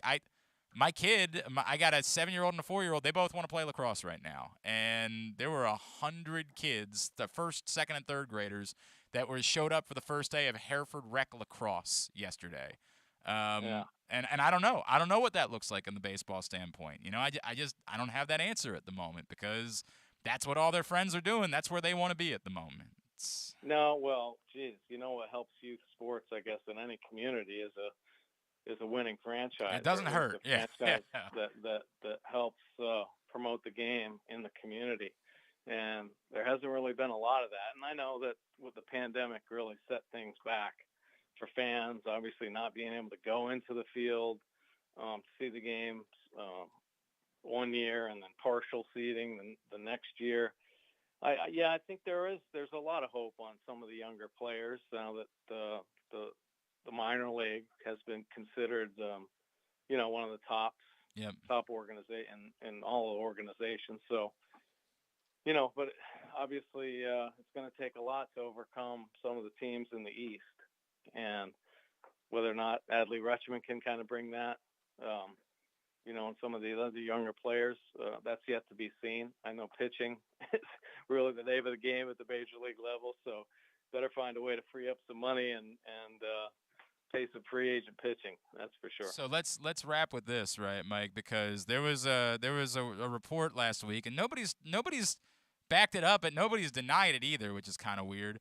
That before the lockout began, the Orioles offered a 10-year contract to Carlos Correa, and that sounds unbelievable to most of us, but it came from a credible reporter in the Latin community that put it out there. What would you think of that? Just hypothetically, that the Orioles, given where they are and us thinking that right now Carlos Correa individually probably doesn't make the difference, but what would you think of them, if the lockout ends next week, saying, no, we're very much in the mix, and we'd be willing to pay $300 million to land Carlos Correa? Well, there again, if they get that kind of money sitting around, I wish they'd invested in some pitching, because that's obviously what's needed, to win and compete in the American League East, or to compete anywhere, and it would be unfortunate if they spent all that money on one player and then thought they could, hoist a trophy with just Carlos Correa out here, unless he can, be a Shohei Ohtani and pitch as well. So that's kind of what it comes down to. But I also know, just from past experience, watching some of the top free agents come through Baltimore, there's always kind of, they offer contracts, they entertain the idea of possibly playing at Camden Yards, but it's all to get more out of the Yankees, right. Red Sox. So, that kind of lays in the wings too. And it seems like a Carlos Correa, even though, he's one of the more popular players, I would say, in the game, is stuck down there in Houston. He's looking to all of a sudden become more marketable, I would think. And Baltimore's kind of a tough place, especially after, losing so many games over the last 4 or 5 seasons. Mike Bordick, what can I plug for you? What can I plug for you personally? Baseball Warehouse, what can we get plugs in for? Yeah, Baseball Warehouse is still going great. I love helping out, giving some lessons, doing more clinics, and really excited about the youth baseball season kicking up. I can't wait to go out and see some of these young kids play. The League of Dreams, a nonprofit, continues to do some great things, headed by Frank Kolarek. Hoping his son, Adam Kolarek, gets back on the field soon. That'd be great. He's on the 40-man with the A's right now, so he's kind of waiting, biding some time. So, yeah, some good things still happening, staying busy right there. And, plug good nutrition, just because I eat some crazy things and some meat and stuff, I'm not against eating vegetables. I just believe that, if we want to change some things around, especially coming out of this pandemic, health and wellness should be at the top of the list for everybody, and avoiding a lot of the processed foods. I love the idea of eating food with one ingredient, So whole foods, I think, is going to be really helpful and can definitely have a huge impact, on people's personal lives. But if you think about the ramifications of healthcare and things like that, and who knows, the next time one of these pandemics comes through, we'll be better prepared. Hearts and livers and marrow, I've seen it all on Mike Bordick's plate in recent months. At mbordick on Twitter, and, of course, find him on Facebook as well, mike.bordick.5. Mike, always appreciate you, my friend. Thank you for taking a couple of minutes for us. Absolutely. Thanks so much for having me. Mike Bordick joining us here on GCR. I'm telling you, man, if you haven't seen Mike Bordick on social, you're going to stop and say, what the hell is he eating? What is that? I saw some of his workouts, and his right, he's nuts. Yeah, he's nuts. The workouts man. are he's insane. Yeah. But like he shows you his plate, and you're like, what am I looking at? Like, what is that food? And but I mean, he's got to be pushing 60 if he's not no, but he already looks there. And incredible. he's in looks great incredible. shape. It's unbelievable. It's unbelievable the type of shape he's in. All right, hour number 1 of today's show is in the books. Also brought to you by Simply the Bets, which returns tomorrow morning, every Tuesday at 11:40. Simply the Bets brought to you by the FanDuel Sportsbook at Live Casino and Hotel, as FanDuel Sportsbook GM Bruce Billick and VSiN's Aaron Oster try to help get us ready, give us some ideas of how we should be betting. And then if you missed it, our announcement every other Thursday, and it might actually be consecutive Thursdays here during the tournament, we're going to be doing a new show called Weekend at Bookies Thursday mornings at 11:40. Our buddy Andrew Stetka, who told you he threw out you a nice parlay winner last Thursday related to the Man U-Man City game. I played it, and I felt very good about that. But he's going to be joining us on Thursdays, as will Brad Feinberg from PointsBet. Not every Thursday. It's every other Thursday, but there will be consecutive Thursdays in there based on what's going on in the world of sports betting. So we're looking forward to starting that up this week. The new show, Weekend at Bookies, Thursday at 11:40 as well. Well, come back in. I want to talk a little bit more about the shift thing and what's going on, some of these concessions that have been made in conversations with baseball players, and some of your responses to what we talked about with Lamar Jackson at the top of the show. We'll get to all of that here in the next few minutes before Jeremy Conn joins us on Glenn Clark Radio. Sports fans, the wait is over. The all-new FanDuel Sportsbook is now open at Live Casino and Hotel in Hanover, Maryland. This is your chance to win big right in your own backyard. Bet on every sport with self-service kiosks and watch all of the action from the best seat in the house. Make every moment more at the all-new FanDuel Sportsbook at Live Casino and Hotel in Hanover. Please play responsibly. Gambling problem? Please call 1-800-GAMBLER or visit mdgamblinghelp.org. That first sip. That first bite. Start your day off right with a delicious breakfast at Royal Farms. Choose from a fantastic selection of fresh Royal Farms breakfast sandwiches and top it off with a rich hot cup of the freshest coffee in the world. At Royal Farms, breakfast is available day and night. It's the freshest breakfast in the world. Real fresh, real fast. Royal Farms. The newest edition of PressBox is available now. On the cover, we celebrate the 20th anniversary of Maryland men's basketball's 2002 NCAA Tournament Championship, as Gary Williams reflects on how the program rose from the ashes of NCAA sanctions to the pinnacle of the sport, and why his perspective of the title run has changed now 2 decades later. Plus, Juan Dixon, Lonnie Baxter, and the rest of the team relive the moments that ultimately led them to cutting down the nets in Atlanta. PressBox is available for free at over 500 area locations, including 60 Royal Farms stores. And you can always find the entire edition, as well as the best daily coverage of the Orioles, Ravens, and Terps at PressBoxOnline.com. Gambling can be a fun and entertaining experience, but there are risks involved. If you're planning on betting on the game at the casino or on your phone or computer, know your limit, stay within it. Set a budget and a time to stop. Remember, gambling isn't a financial solution, and it doesn't mix well with alcohol or drugs. Know the risks and have a plan before you begin gambling. For free and confidential services, call 1-800-GAMBLER 24/7 or go to helpmygamblingproblem.org. The biggest pro wrestling stars today and all time all have one thing in common. You've heard them on Jobbing Out. Matt and Nick Jackson, the Young Bucks. Thanks for having us, man. Appreciate it. The great Kurt Angle. Thanks for having me on the show. I appreciate it. Matt Riddle. Yeah, man. Thanks, man. The champ, Drew McIntyre. Oh, thank you for having me. The great Ron Simmons. Keith Lee. Appreciate you guys having me, man. Bill Goldberg. My pleasure. Charlotte. Thank you so much for having me. Mick Foley is with us. This is the greatest name for a wrestling show I've ever heard. MJF. I'm glad you're happy I'm on this show because I'm freaking miserable. Le champion! Chris Jericho. Le champion. AJ, Aaron, Brandon, and Glenn are talking pro wrestling every week on Jobbing Out. Find it at PressBoxOnline.com/radio, iTunes, and SoundCloud. Stay tuned. Your chance to win $1 million is coming up. Probably not from us.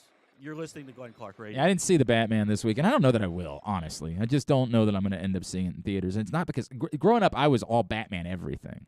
Like, that was the funny thing about, like, Spider-Man becoming what launched Marvel in, what year was that, 2002? Mm-hmm. Yeah, 2002.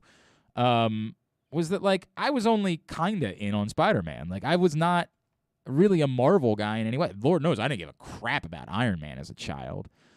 Batman and Superman were the superheroes that mattered when I was growing up. When I was growing up, that was it. Like, I cared about Batman, I cared about Superman, and a small extent Spider-Man.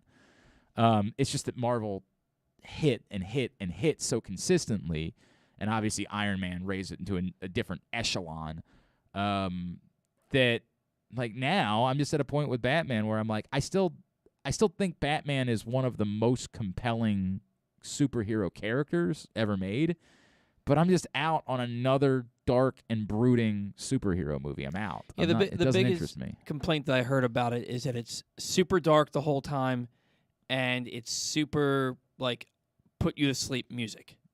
Yeah, and the volume, the speaking volume continues. That's a problem in all motion pictures anymore, where, like, you cannot hear what somebody is saying because they don't know how to mix it appropriately.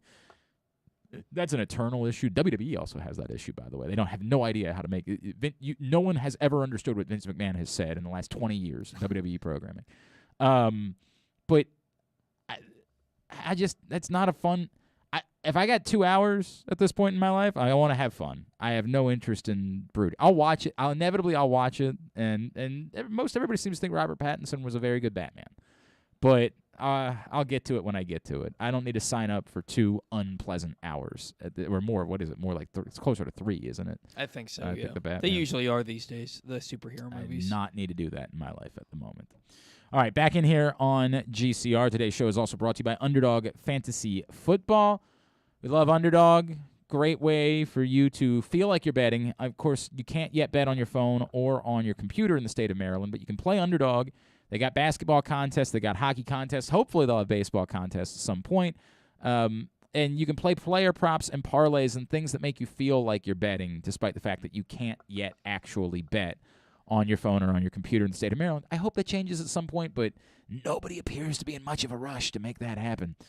Also, with Underdog, you use that code PRESSBOX, and you make your first deposit up to $100. They will match it with free money for you to play with. UnderdogFantasy.com, or download the Underdog Fantasy Football app. All right, a couple things to cover here. One, let me get to some of your responses. We're talking about Lamar Jackson and that situation at the top of the show. From Paul Novilandio, this is a fair question. Hypothetically, if contract negotiations between the Ravens and Lamar were to drag out, do you think the Ravens would be concerned at all about losing in the court of public appeal?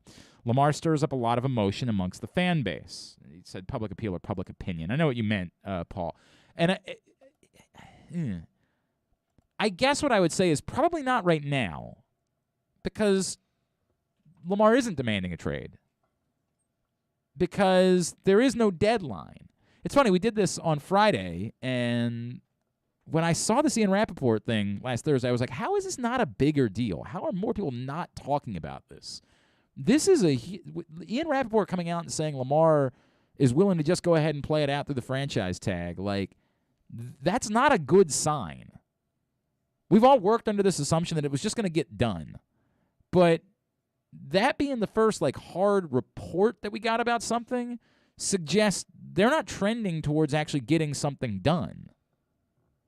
Now, again, it's not the end of the world. As we know, Dak Prescott went to 2 franchise tags and still got a contract done, ultimately. It's not as though it can't be done. Kirk Cousins was the exact opposite. Washington knew they didn't want to pay him long-term. Now, why they were willing to pay him the big money on the franchise tag but not willing to pay him long-term, I can't answer that. But, you know, Washington, I think, is all you need to know about that situation. I would say no at the moment because there's no deadline. There's no concern that Lamar Jackson's not going to be the quarterback next year or the year after that or the year after that. As we said all along, he's not actually a free agent. The Ravens control this for 3 more years. So with no concern that Lamar Jackson's not going to be the quarterback, I'm not sure how much the public is going to freak out about it. Certainly after La Canfora's report came out on Friday, I noticed there was a lot of negative reaction to the idea that the Ravens were not offering him a serious contract. There was a lot of negative, this is a joke, this is embarrassing. And I was prepared to kind of go in on it. And then I appreciated the friend of mine that reached out and said, hey, just keep in mind, again, it's not, you're reading into that as that's what they're offering, and maybe that's what it is, but it might really be nothing more than, hey, let's throw a number out there just to get things started. And when you do that, you don't ever throw out the number you're willing to pay. That's the basics of negotiations. I'm just at a point when it comes to quarterbacks where, negotiations are kind of irrelevant. You know what the market is. The market's been set. Josh Allen set the guardrails.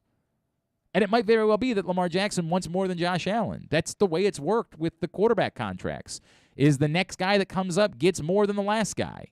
That's the way that it's worked. And so you can be mad about it and say, I don't think he's worth that amount of money, but you don't get to determine that. The notion that the Ravens get to say, well, we like Lamar Jackson, but we like him at a different number is irrelevant. The number is the number. It's whatever someone would be willing to pay, which goes back to why it is that I would demand a trade. This becomes problematic if this drags out to a point where Lamar's camp says, look, if you're just not willing to pay us, we have to demand a trade. We have to make it uncomfortable for you. And even when that occurs, it's no guarantee that the Ravens would actually trade him, as we saw with the Packers and Aaron Rodgers. When you have the leverage. The Ravens have the leverage of saying, you're under contract. We want to win with you. Lamar Jackson's not going to sit out the season. That would be a nuts thing for him to do. That would be crazy for him to sit out the season. You could say whatever you want about trying to break the system, but if he sits out the season, he's a year further away from getting to free agency. The Ravens continue to hold the cards. Can he make a statement? Could he try to garner a certain percentage of national opinion about the system itself and why it fails, why it's not good for players or not good for quarterbacks? He could, but the players just agreed to a CBA. We're not coming up on another CBA negotiation for years. So whether you like it or not, your union agreed to this. You can be not thrilled about the system, and you can argue it's not good for quarterbacks because a lot of people have argued the quarterback position should be separated from the salary cap as a whole. There should be a salary cap for the team and then something else for the quarterback position. The teams don't want that because every quarterback demands they get the max that's available to a quarterback. You're in a situation where you have to pay Teddy Bridgewater $40 million to be your quarterback at that point. Teams don't want it, but you can argue for the players. It's unfair. They have it held over them. Well, we can't pay you this number because you're soaking up X percentage of the cap. Well, their actual value says they're worth that, if not more. I mean, period. It's very simple. Football as a whole comes down to whether you have a quarterback or not. So if the entire concept of whether you're capable of winning a Super Bowl is predicated on one position, then aren't they worth more than 50% of what you pay to football players? Which isn't what they're making.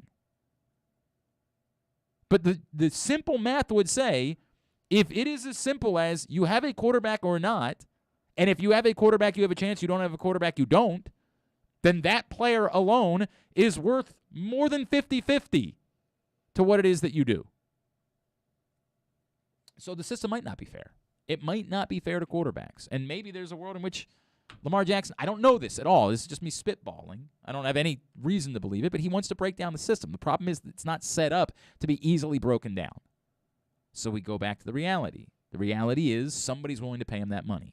So if Lamar Jackson is simply willing to just play along, say, I'm good, I'm not going to cause any problems, I'm not going to fight, well, then public opinion is not going to change. There is no deadline right now. Lamar Jackson is a Baltimore Raven for next season. It becomes a problem if Lamar Jackson says it's a problem. Then the Ravens are in an interesting spot. That's what they need to know about right now. They need to know, where's your head at? Are you really just happy to come back and play next year on your fifth-year deal? And if you're just happy to do that, I guess we can work around that. There is the argument the Ravens can try to load up for these 3 years and say, well, we got 3 years of Lamar Jackson, and we'll go all in on those 3 years, and then we'll go from there. It's not practical because we pointed out the cap numbers of the franchise tag make it very difficult. But They could try it. They could try to do a Rams-like scenario where they just go all in, load everything up, trade for a bunch of players that they know they're not going to be able to have for 5 years, but let's just we'll throw everything at it for 3 years and go from there. They could do that. It's possible. It's very un-Ravens-like. Or they could try to trade Lamar Jackson, which, again, if I'm him and they're not making the offer, they're unwilling to pay the number that I want, I would just demand it anyway. In your heart of hearts, what do you think ends up happening? That's why it's so. I keep coming back to this. I don't have a clue. If conventional wisdom would just say, just pay the man. I can't fathom why you wouldn't. Right. I can't fathom. We can say all we want. I say can't fathom. I know the reasons why someone would say you shouldn't. I know hey, it makes things more difficult. Hey, he did struggle against the blitz last year. Hey, he plays a certain way, and you never know when somebody might give a punishing hit and it really screws him up. Like, I know all the things that someone would say about why it is that you don't pay Lamar Jackson. Like, I understand all of that. But at the same time, he's your guy. You picked him. He's the guy you threw yourself behind. We know what it feels like in Baltimore to have a franchise that doesn't have a quarterback. There's no world. The alternative is no quarterback. It ain't Tyler Huntley. Certainly not today, it ain't Tyler Huntley. There's not anybody out there, as we keep talking about, we're desperate around the league for quarterback play. Somebody is going to go into next season thinking Mitch Trubisky can be their answer at quarterback because they don't have other options. Teams are going to spend the entire offseason begging Tom Brady to reconsider. And he's going to be 45 years old. They're going to beg him to reconsider. This is the reality of the circumstances of the quarterback position around the NFL. You've got the guy you've got. What is the number? Figure it out. I get it. You don't want to be bent over backwards by a player. I do fully understand that. Our buddy Randy Mueller, former Saints and Dolphins GM, is going to join us tomorrow morning, and he'll say, I know you don't want to be bent over backwards by any one player and just capitulate to their whims. Like, I understand that. But that's quarterback in the NFL now. There's no real way of getting around it. They have the cards. You have next to no leverage. And to say, well, we want to play the leverage we have, okay, but you run the risk of pissing the guy off in the process. And again, it worked out for Dak Prescott and the Cowboys, ultimately. He got a boatload of money, despite the fact that he had to drag it out through 2 franchise tags in order to do it. It worked out for them. Both parties ultimately, they waited to the last possible moment. But the point being, if you're going that route anyway, why not just take care of it now? Why put yourself through those cap figures in the franchise tag years? Why do that? Who does that help? If you know you're willing to go there, you know what you're willing to pay Lamar Jackson. So just pay it. If you've still internally got questions, if you really are concerned about how he played against the blitz last year, if you think in doing your work that there has been a serious amount of regression from Lamar Jackson, and I'm not willing to go there over 4 games of disappointment against the blitz, but if you believe that's the case, then you should probably be shopping him. I don't think they should do that, me personally, Glenn Clark, but I'm not Eric DeCosta. It's so confusing, man. I feel this way about all quarterbacks. I really do. You know what you're getting into. Just get to it already. Just get to it. And if you want to say between year 3 and year 4, you don't have to do it. Like you can wait it out. Sure, fine. You can wait it out for a year. But what are you waiting for now?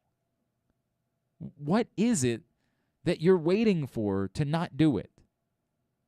And if you think it's just that Lamar Jackson is asking for something so wildly unreasonable, like let's just say Lamar Jackson's asking for $70 million a year, something so far-fetched that you can't comprehend it, then trade him. Somebody needs Lamar Jackson. I have no reason to think that's what's going on, by the way. I'm going to make that abundantly clear. No reason to think that. But do I think it's possible he's asking for 50? Yep, I do. Because I think that's where quarterback contracts are going. And he knows the TV money that's about to come in, and he knows what that's going to do to the cap, and he knows the money is going to be there. I think it's totally possible. But the point being, you don't get to pick that you want to have your quarterback at $25 million a year. You don't. That doesn't work.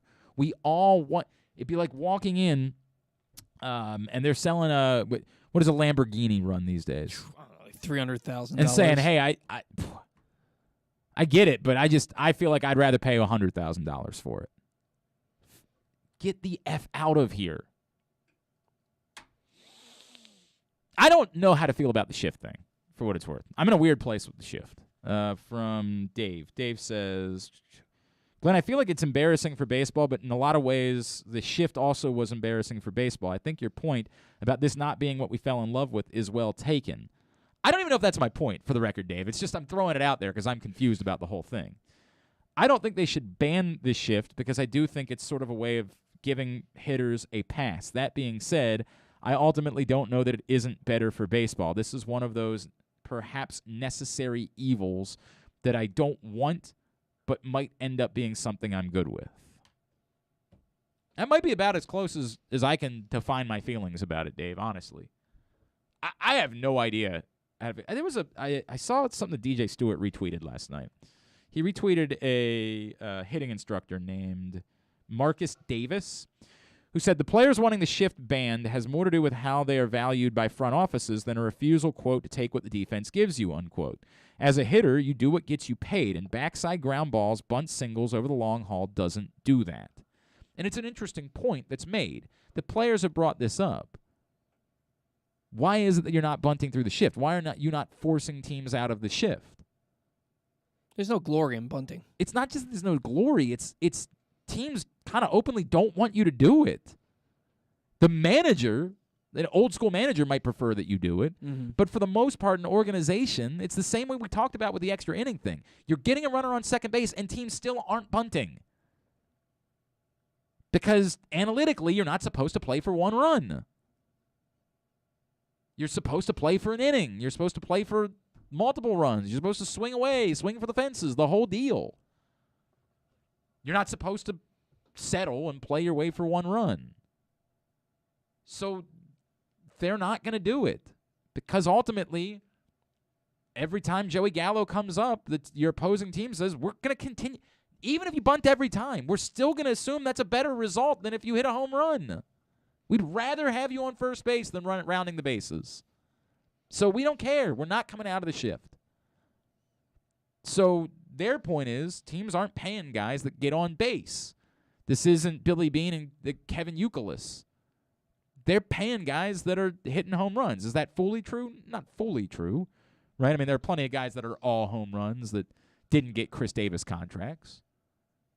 Who is that? Who is the Chris Carter? Is that the guy I was thinking of? That was like an all home run guy. Chris Carter, Chris Davis, Mark Reynolds. I mean, Chris Davis with a K. Yeah, that Chris Davis, right? There have been plenty of these guys that didn't get Chris Davis, Orioles Chris Davis money. Remember, Orioles Chris Davis money got his money because he had more complete seasons those years. I'm in a weird place. I'm in a really strange place with the shift. The only thing that, if you want to have your shortstop playing right behind second base, yeah, it sucks for when you go, because Freddie Freeman made a great point where he said, you're taught your entire life, hit the ball back up the middle, and then you hit the ball back up the middle, and there's a fielder standing there. Yep. But my bigger issue is putting an extra infielder in the outfield between second base and the right fielder. To me, it's like there should be a right fielder and two infielders on the right side of the infield, and that's where they are. There shouldn't be another guy who's standing 20 feet into the outfield. That's my big issue. But the players will tell you it's more so the guy behind second base. Right. That guy, and it seemed that way. It has certainly seemed like that's where well-hit balls have gone to die the most. Like the guy that presumably did his job, but had nothing to show for it because of it. I don't know. And I see a lot of both of them for what it's worth. I see a lot of both scenarios that you're talking about. I'm in a weird place. For what it's worth, even if they ban the shift, and I guess they are gonna do it starting in 2023. It's been agreed to. It's gone. It'll be there this year and then gone next year. I would still presume the way it'll be written is you have to have two fielders to each side of second base. Right. So even in that scenario, you will probably have a shortstop that's lined up literally an inch to the right, to his right of second base, and then the third baseman will creep over towards, towards short. Like they're still going to try to cover. The idea that you can force someone to stand in an exact spot on the field isn't going to come. You're going to write the rules a certain way, and teams will try to manipulate those rules as much as they possibly can. If the point is, I don't know, how you move an outfielder, if you say, hey, I don't know exactly what it's going to look like. Do you think you'd see more of the left fielder than moving over to that short fielder position that we're talking about? That's what I would think, is they would just sort of say, we'll shade our center fielder a little bit over to the left, a little bit, and then have the left fielder come be that your short fielder, if you will, that guy playing behind the second baseman in that shallow right center field position. I still think teams will attempt to manipulate it however they can based on how the rule is written, and how the rule is written will become really important in how this ultimately works. Because if they write a rule that says, for example, you have to be stationed with, if you are the left fielder in the lineup, you have to be within 20 feet of left field. Something, whatever. How I don't know how they write it. Right. You know what I mean? Like, and are they literally gonna put a big X out in the middle of the field in order to say this is where you're allowed to stand? I don't know. I still think teams are going to attempt to manipulate however the rule is written to whatever extent they can. On the whole, the point that Dave brings up and others have brought up, that like this was the baseball, and it's what I brought up with Mike Bordick. When we say this is getting away from the baseball that we grew up with, well, no, this is the baseball we grew up with didn't have shifts. They didn't do that. Well, give us a minute. They didn't do shifts. That wasn't part of the game. So I don't know. I am in a strange place with this. I get why we all think it's embarrassing that baseball's just giving up on it and hitters never adjusted to it. And I remember when shifts were first introduced, like back on the old show that I used to do on the old radio station that doesn't exist anymore, I remember saying to people that would call in and talk about it, I would say, look, a generation of younger baseball players is going to learn this. And this is going to be what they know. And they'll adjust to it because they'll be taught, here is how you approach the way you're going to be defended moving forward. And we're not so far into it that generation of baseball players has gotten here yet, but we basically have our answer. Nope, that's not the case. This is what baseball is now. And I don't know, I kind of get it. I kind of do. I don't know that you can force action again, because I think you really are to a point where the numbers define you're better off hitting home runs. But can you get a little bit more action? Yeah. Is that ultimately best for baseball? Probably.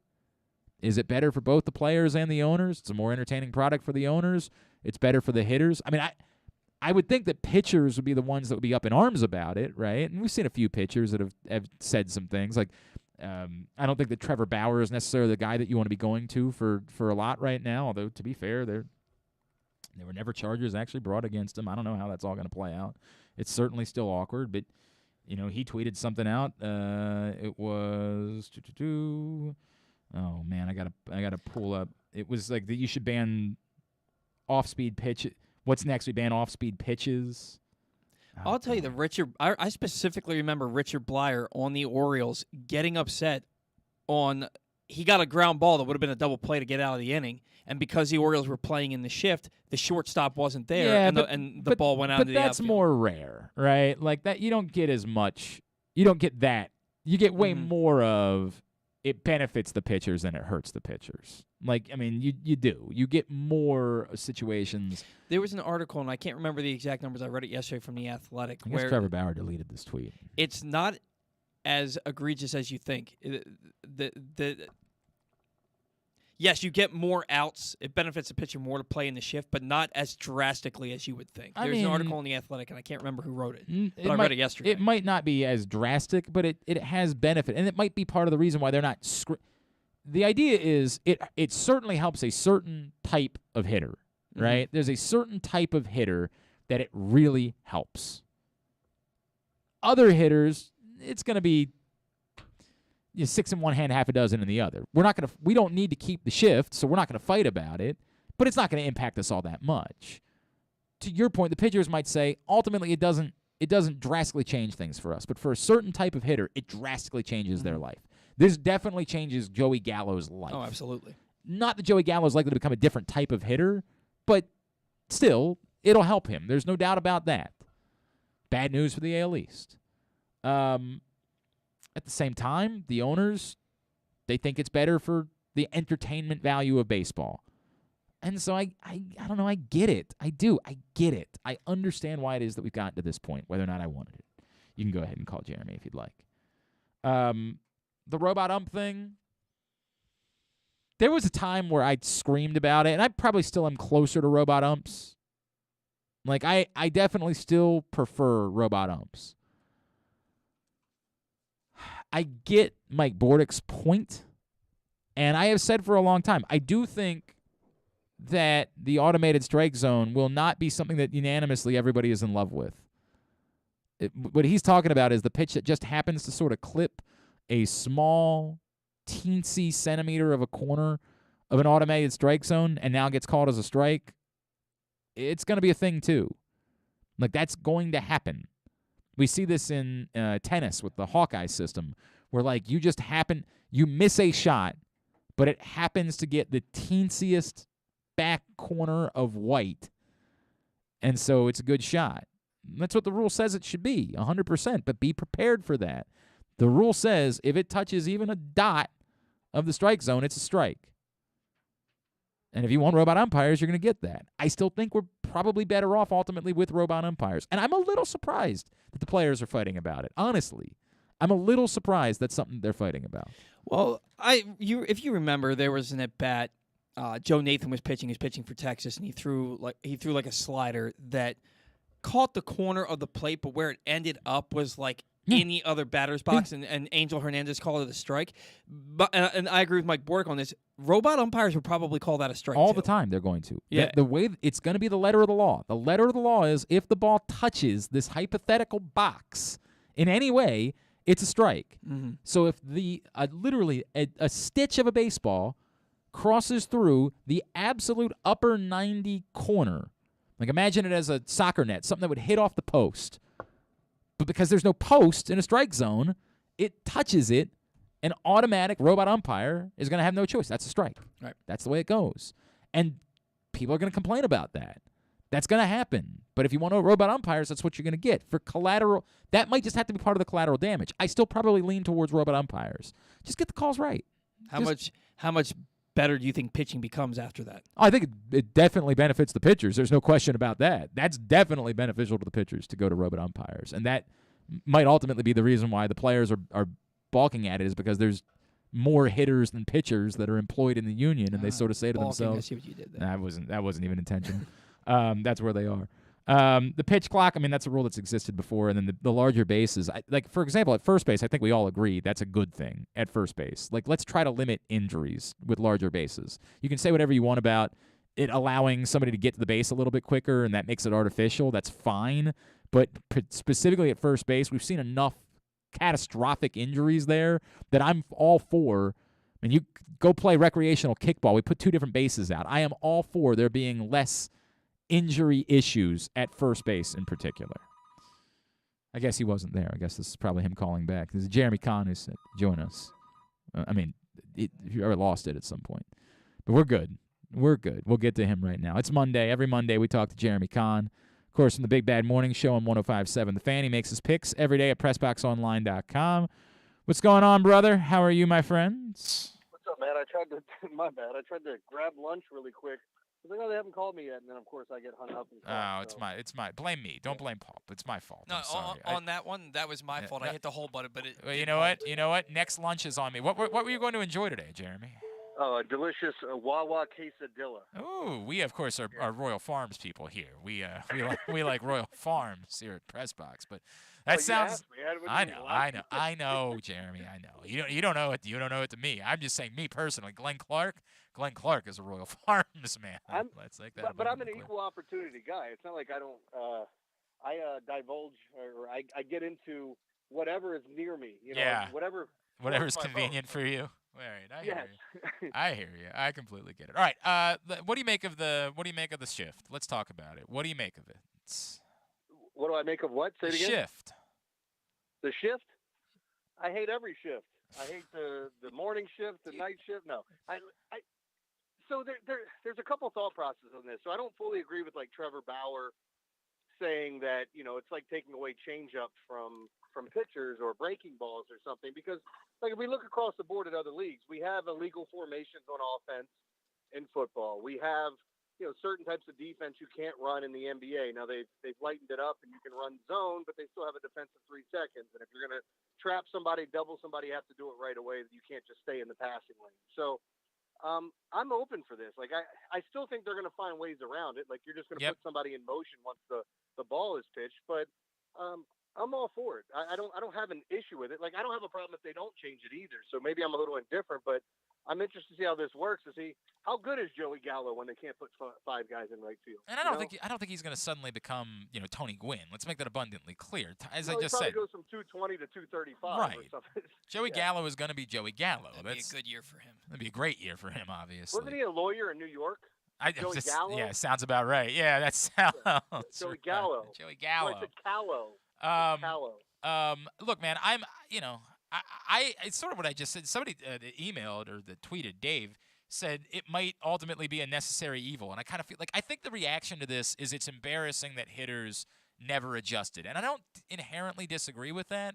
But at the same time, there was never a benefit to them adjusting. Like, it was never presented as though it would be a good thing for Joey Gallo to bunt his way to first base every time he came to the plate. The teams that he worked for wanted him swinging for the fences every time he came up. There was never a benefit that was presented to players to say, here's why you should start trying to bunt the way out of the shift.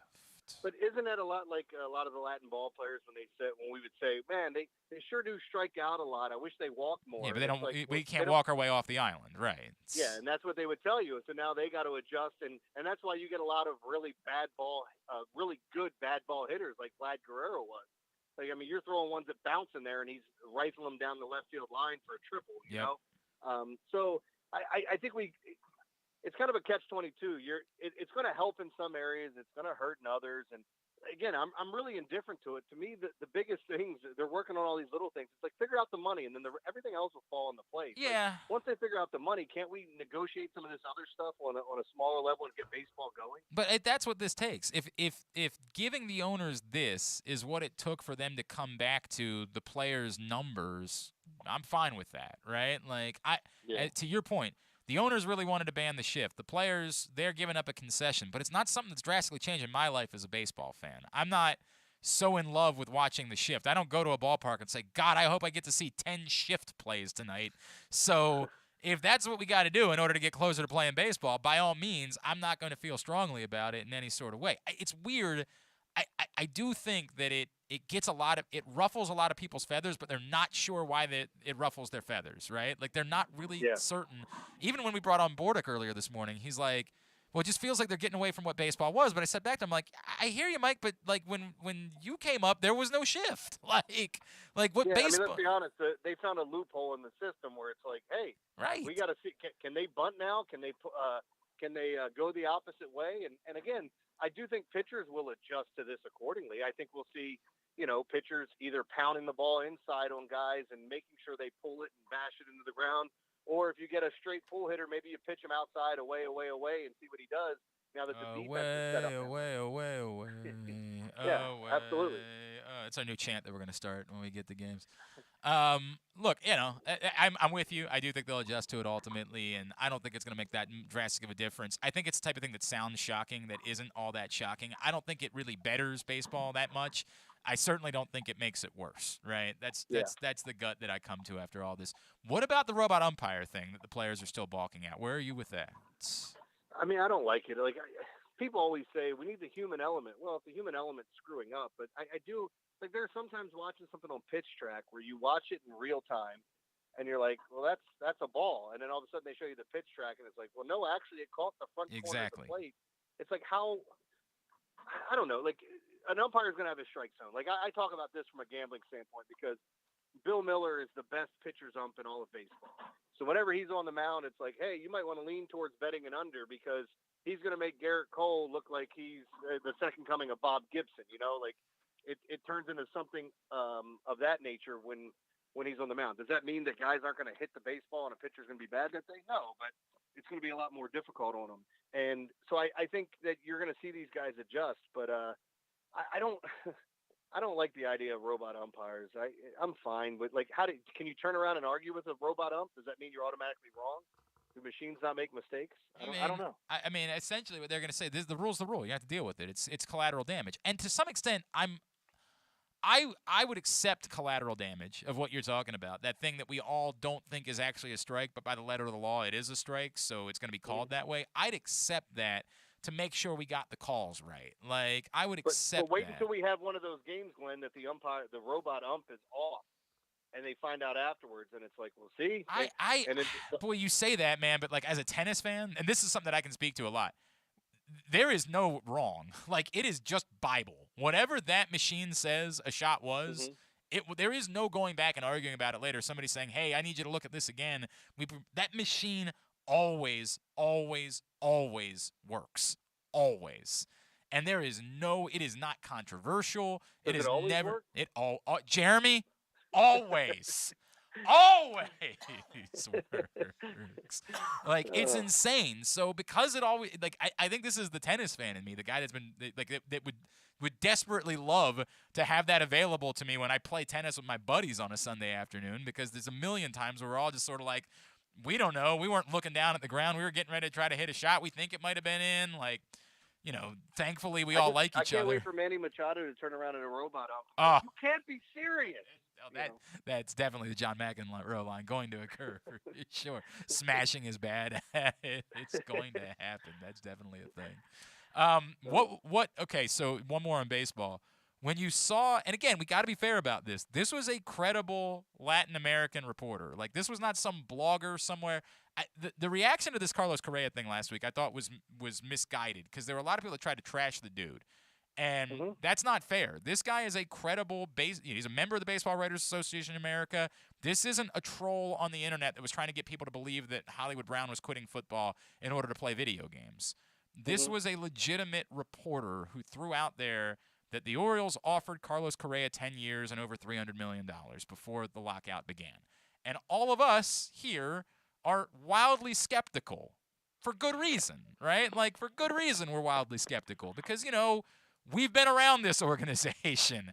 They've never done something like this. So, of course, we're going to be skeptical. And as I've said to people, you know, maybe after reading the report and talking to him, I feel like there's a 20% chance that it's true. And that's unfair to him because he's a credible person. It's just that I have to put my own skepticism in there.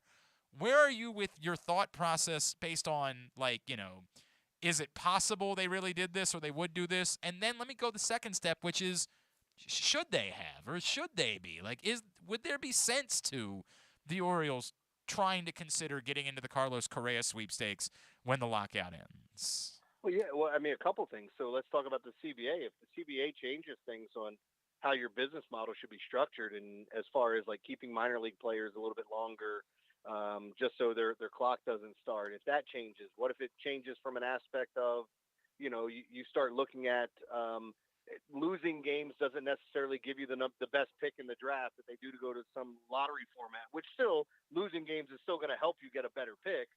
It just might not be guaranteed number one, think right? It is. Right. Yeah. So maybe it does make sense. And then the other thing that I heard is if it was true that they were talking about front loading the contract. Yep. So now they're still keeping their salary down. You front load it. So then when it comes time to go out and spend on other free agents, instead of him being a $40 million a year guy, then maybe you're getting him at 22 or 23 million, depending on the average. I didn't do all the math, but I'm just saying, like, I think that could make sense to pay a guy $45 million in a guaranteed contract, paying him 40-some million in the first year and the second year, so it's lighter the rest of the way. So it gives you some flexibility when you're not spending a lot of money. Because let's be honest, they're not spending any money at all outside of filling gaps and plugging holes here with, oh, here's a $2.5 million middle infielder that's been around the league. Here's another one that you spent $4 million on. Here's a middle reliever for $6 million. Like, that stuff can add up relatively quick, but I'm going to be interested to see when they start spending money on, like, middle relievers and really making that push to say, okay, now we're ready to compete, which I still think is 2 years away. So I wouldn't have a problem with it. I don't think it makes sense from their business model, but I don't think it's like the worst thing in the world. It does get some interest in your fan base. It's certainly, that's the part that I can't measure the value of that, of people in the city believing like the Orioles are a thing again all of a sudden if you do something like this. And again, we all know Carlos Correa alone does not make the Orioles a contender in the next 5 years. And the immediate follow-up is, there's a couple things. Why would you have done this for Carlos Correa and not Manny Machado? Well, it was different decision makers, right? Like, okay, we can do all these things. Where's the pitching going to come from? Yeah, that's a huge thing. I can't say it's insane. Is the only thing. I can't say that it's the best thing for this franchise to do in trying to build a World Series winner in the next 5 to 10 years, but I don't think it's as nuts as some people are trying to suggest that it is. Like, I think it can't be the only. It's the same thing I said when I had no problem with them spending money on Chris Davis. Clearly, I didn't know what was going to happen, but I said then, I like this as long as it's not the only money you're spending. If this is the only money you're spending, this is nuts. This is insane. If you're doing this with Carlos Correa and it's your way of saying, we believe we're going to have more revenue and we believe that we're moving into a new world where we can compete and be relevant, cool. And you can sign a pitcher in 2 years, whatever it's going to be. By all means, let's talk about it. Let's do it. But if it's this and then nothing ever again, no. Don't do that. I was in the group of signing Chris Davis. I got no problem admitting it. It's weird hearing people now, like a lot of people are like, no, I always said I didn't want him to sign him. It made perfect sense to sign Chris Davis and have a power left-handed bat. Now, I think we all thought he would eventually end up like or one of these guys where it's like, okay, he's batting .210, but he still hits you 30 bombs. Right. Like there's something of a plus in there. But the fact of the matter is, like, nobody could predict how much he fell off and how bad he actually was, according to, just baseball standards. But I thought that would be a precursor to signing Manny Machado, and then we'd be well on our way with the foundation that they wanted with the young superstar and the power left-handed bat at first base DH. But look, it totally fell apart, and people still go back to the Nelson Cruz thing. I think there were a lot of baseball people who didn't think Nelson Cruz would still be playing, and not just playing at this level. So, those are misses, but that happens to organizations all the time. It's just some of the organizations are better equipped to handle a really bad contract to recover from throwing them, more money at it. Yeah, obviously in hindsight, the post-2014 offseason, just, an unmitigated disaster for the Baltimore Orioles. But it's 2022. There's nothing we can do about that at this point. It's what it is. All right, Jeremy Conn is with us here on GCR. Jeremy, what do you make? I want to get your – because I don't know you to be the hater that some people are. You, of course, saw what unbelievable, unbridled joy everyone got from watching the Duke thing on Saturday night. Did you experience the same joy? Do you think it's almost grotesque how much joy people have taken from it? Like, what is your response? And I say this as someone who admittedly unbridled. I just wanted to high-five every stranger that I saw, but I still think that it was low rent that, like, the Maryland basketball account was tweeting about Duke. I thought that was sad and kind of pathetic. Like, I personally experienced I experienced an unbelievable amount of joy watching that unfold. Yeah, I guess for me, outside of there's certain players I don't like. I would say, like, there are certain boxers or MMA fighters that I'm not fans of. But the weird thing about that is when you get to root against them and they get their ass kicked in the ring. By the way, can you please name them so I can see if I know any of them personally to come? Well, I don't like Colby Covington. Well, okay, neither do I. I don't like Colby Covington even a little bit. I don't care about his political views. He's just a loudmouth ass. Isn't enough. Like, he's not such a great fighter. He's obviously a very good fighter. He's really good, yeah. But he's treated as though he's the greatest fighter of all time because he makes a lot of noise and gets a lot of interest, and that's what the UFC. It's part of the reason why my interest in the UFC waned, was because they decided that carnival barking was more important than actual competition some time ago. Yeah. Well, and I guess to that point, I've never been a Duke hater. I don't like Duke. I don't dislike them. I'm kind of, again, Switzerland with them. Yeah, way to take a stand. Yeah, well, I appreciated some of the players that are there, and then I've been the same way with Coach K. But the one thing, he's always seemed I love the handwritten letters and the stories that come out about when he's going after recruits or when he's had interactions. But there's a reason for all that. I always felt like he's been a little entitled, and he likes to let you know when he feels like something's unfair to him, and come out after you for things like that. And like the handshake line thing was something that jumped out to me. Like the coach there, what's his name? Chris Carrawell, Carrawell. I was going to say Caraway, but that's a seed. Carrawell, like, he played 4 years there, never crossed paths with Hubert Davis, and then said that because UNC didn't do something for Coach K as a it's goodbye. Just everything about this just reeks of Duke entitlement. It just reeks of, and it again, it's so delicious. Like, I want to bathe in it. You know what I mean? It's just so. You are such a child. You are so lost in the way that the world works that you genuinely believe it was an affront to humanity that North Carolina didn't, give Mike Krzyzewski a rocking chair before the game the last time you guys played. Like, you are so lost as to how the world works. Well, and the other funny thing is, so when the story came out that Coach K asked to be in the Chicago region, like he wanted to be the if they end up with a 1 seed, be in the Chicago region because his family's from there and this is going to be his last season. And the story had come out that all the 1 seeds get to request where they. No, not all the 1 seeds. It was reported that literally every team in the country gets asked and not if you're a 1 seed, if you're the 1 seed, because only the 1 seed gets to choose. So that's what the NCAA said. The NCAA says we ask every team in the country. Now, you can choose to believe that really they're calling High Point and USC Upstate and SIU Edwardsville and saying, hey, guys, if you happen to be the number 1 overall seed in the NCAA tournament, SIU Edwardsville, where do you want to be? Or you could believe that maybe there's probably more truth to the idea that they were trying to do Mike Krzyzewski a solid because they think that he deserves having a solid done for them. I got news for you. If SIU Evansville Edwardsville. Pick the same place that Gonzaga wanted to play, then they're going to get what they requested. Yeah. So as they might most likely be a 16 seed or somewhere in that bracket. But like it was just the fact that he didn't pick something that was best for his team. He requested something that was best for him. I don't know why that some of that stuff rubs me the wrong way. Like, to me, the ultimate goal should be winning and standing on that stage and walking out on top.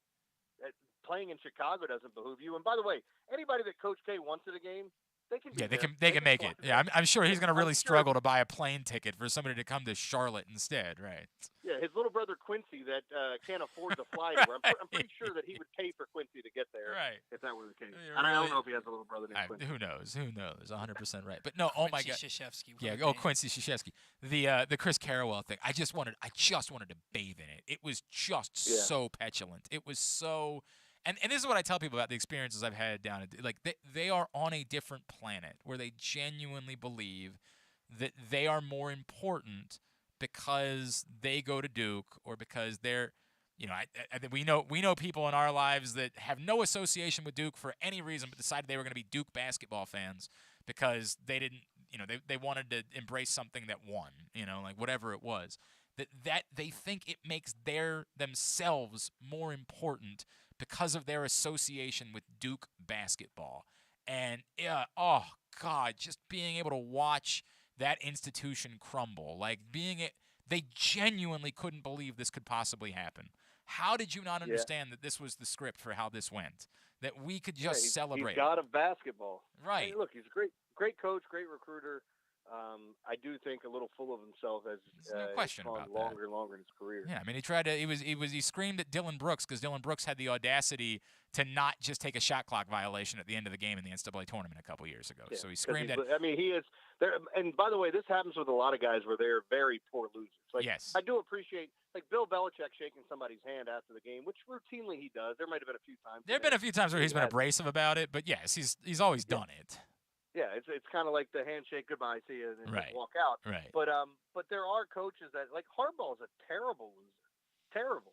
You talk to him after John Harbaugh. You talk to him after a win. He's not always the best guy ever. You say that he's not always a great winner either. He tried to fight Forrester in Charlotte one year. This is not a joke. Like, he literally attempted to get into a fight with him. He had to be separated by the late Darren Sanders. Like, it was uncomfortable.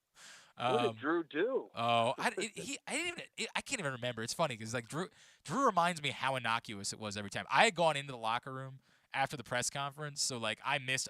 Also, the most hungover I've ever been at a football game in my life. I should not have been working that day. We hosted a party at Dale Earnhardt Jr.'s bar the night before, and they just kept feeding me shots all night, and I never should have been working a football game, so I was out of it. I mean, I was utterly out of it, and it was a miserable. I couldn't even tell you anything about that Panthers team. I think Dan Morgan was playing for the Panthers at that point. I mean, it was an awful Panthers team before Cam Newton, and I just remember all of a sudden there being a massive hubbub, and everybody started screaming in the hey, what's going on? What the hell is going on? And I had no idea. And I still didn't know idea an hour later. And then Drew was started talking to me about it. He's like, "Can you believe what he did?" And I'm like, "What do you mean?" And he starts laying it out there. I'm like, "Holy crap!" Yeah, see, some of that wild. just sounds like there are guys that are just bad losers. Like, once the game's, I don't get it. And the thing that drives me nuts is that people's answer is just get rid of the handshake line. No, you're a freaking adult. Yeah, like, the week you couldn't do the show because you were doing your national show, we talked about that the entire morning. That's the Juwan Howard thing. Like, what? How sad are we as a society that we can't just go say good game afterwards? Like, that we can't just put all of the – how pathetic is it? And that it was obviously particularly embarrassing for Juwan Howard, and you know, nothing has come out since then about what might have been said otherwise that would have set him off. And if somebody, you know, used a racial slur or something like that, that's a huge problem. But that you're incapable of just putting aside – you're so mad about a timeout instead of just being mad that you got your butt kicked.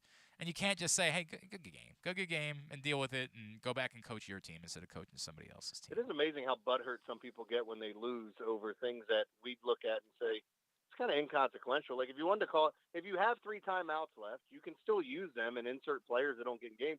Like, why not be mad at Michigan State on senior night for calling a timeout and then subbing in everybody for subbing in? Hey, you sub in, you kiss the floor, you sub back out. Right, it's the unwritten rule thing.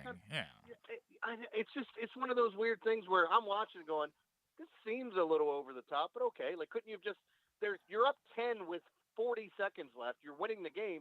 Can't you just sub all those guys in to play the last 40 seconds? That would make more sense. At the end of the game, have them kiss the floor. I don't know. The other thing I would say is at some point, like, if you – I think we all know the difference between something that somebody's doing that's outside of basketball. Like, if you're outside of the sport, right? And it's the thing from the, like, I thought it was wrong that John Harbaugh ran a run play at the end of the game because why risk getting your player getting hurt? But that's my problem. That ain't Vic Fangio's problem. Like, Vic Fangio being mad about it is insane. It's like that's nuts. I have a problem with it because I don't want any of the Ravens players getting hurt doing something that didn't help them in any way. I can have that problem. I can take John Harbaugh to task for it. But what does it do to you? Like, how is your life any different because they ran a running play at the end of the game? Like, honest to God. Again, you know, with that situation, too, I didn't like it, but it's not a hill that I'm willing to die on. Like, oh, my God, this is the most absurd thing ever. Right. That's why I always said, like, if you're a Ravens fan, why wouldn't you be mad that exactly what you said? If you're running a play where a guy could get hurt. I'm mad about that. But what in the F is Vic Fangio mad about? Like, how does this impact he lost you? The game. Right, and that's exactly what it is. And now he needs to distract from the fact that his team got his butt kicked. All right, before I let you go, I saw I wanted to run this by you. What would your form of torture be? So you shared the story, and has this been confirmed, the story about the Ukrainians trapping Russian soldiers in an elevator? Have we gotten it has been confirmed. It's been confirmed. That really happened. Yep. What would be the most torturous thing that you could experience in the span of a day? Well, I'll tell you right now, like, you know how, like, some people would say if you put on this type of music or maybe watch this or listen. Like, I told you a long time ago, I have a really weird thing with the sound of ripping cardboard or the styrofoam being pulled out of a box. I forgot about that. It hits me in the back of the jaws and it makes me dry heave. And I have no idea why. That sound, like fingernails on a chalkboard don't bother me. It's not a great sound, but it doesn't. You rip cardboard in front of me, it makes me want to throw up, and I don't know why. I think so. If you put me in a room and just repeatedly, I'll tell you anything you need to know. Right, it will get all the secrets will come out in that moment. I'm telling you, people think that I was doing the night that I had to pay the bet that required me to go to the Smash Mouth concert. People to this day think I was doing shtick. No, I'm telling you, I had a level of anxiety watching that I can't. I had to. The people couldn't believe that I was turning my phone on and like openly making fun of the band around people that were there, happy to see them. Like, and people were very like they're turning around. I couldn't get a friend to go with me. By the way, I offered all week to everyone I know, I will pay for your ticket, and nobody would. With you. I'd have been miserable with you as well. My anxiety kicked in a way I can't possibly describe. It made my skin crawl watching this, and I wanted to die in those moments. Well, I didn't know if you know this, but somebody once told me. Oh, you son of a! And by the way, my buddy John Proctor, who I go play trivia with, literally every week finds a way to sneak in a Smash Mouth song in between trivia questions. That son of a bitch! Like, how many Smash Mouth songs does he know? He's found a new one every week, man. Every week he finds another one. It's insane. So that is very much, I don't even just not even only Smash Mouth, but like something where the people involved, it's the cringe factor. It's you don't know how embarrassing this is, and I have to watch you do it. I love him. I had a former producer named Ryan, and I love him to death. Remember when Vine was a thing? Mm-hmm. He was trying to become like a Vine star, and he made a page of terribly unfunny, painful Vine videos. Ugh. And it was true torture because of the cringe. It's watching the dinner party episode of The Office. It's watching Scott's Tots. That is torture to me. Now you can separate it because those aren't real people, right? Like when real people aren't in on it, that is the definition of torture. When you don't realize how bad or how painful it is for everybody else. It's one thing to watch something that's bad. It's another thing, like some things are purposefully bad. William Hung kind of was in on it, right? I don't think Smash Mouth was in on it. I think they genuinely thought they were making good music and that, they had fans, so clearly. My old producer I like that you was came not in full on it. circle on that because everybody knows that Packer's a huge William Hung fan. It's true. That's a great point. Yeah. Todd Packer loves him some William Hung. All right, what's coming up on the Big Bag Morning Show this week? So Rob went on a bourbon trail. So we'll hear a little bit about that. So he's back. I was about to say, when is the next time you all three will do a show together? Well, Ed's Of course he's he is. getting ready to fly out right now to Florida. Of course so he is. It'll just be Rob and I the rest of the week, I think. Course. I talked about. I did see the new Batman movie. Okay, so I did not, and I have to admit to you, Jeremy, it's because the DC thing.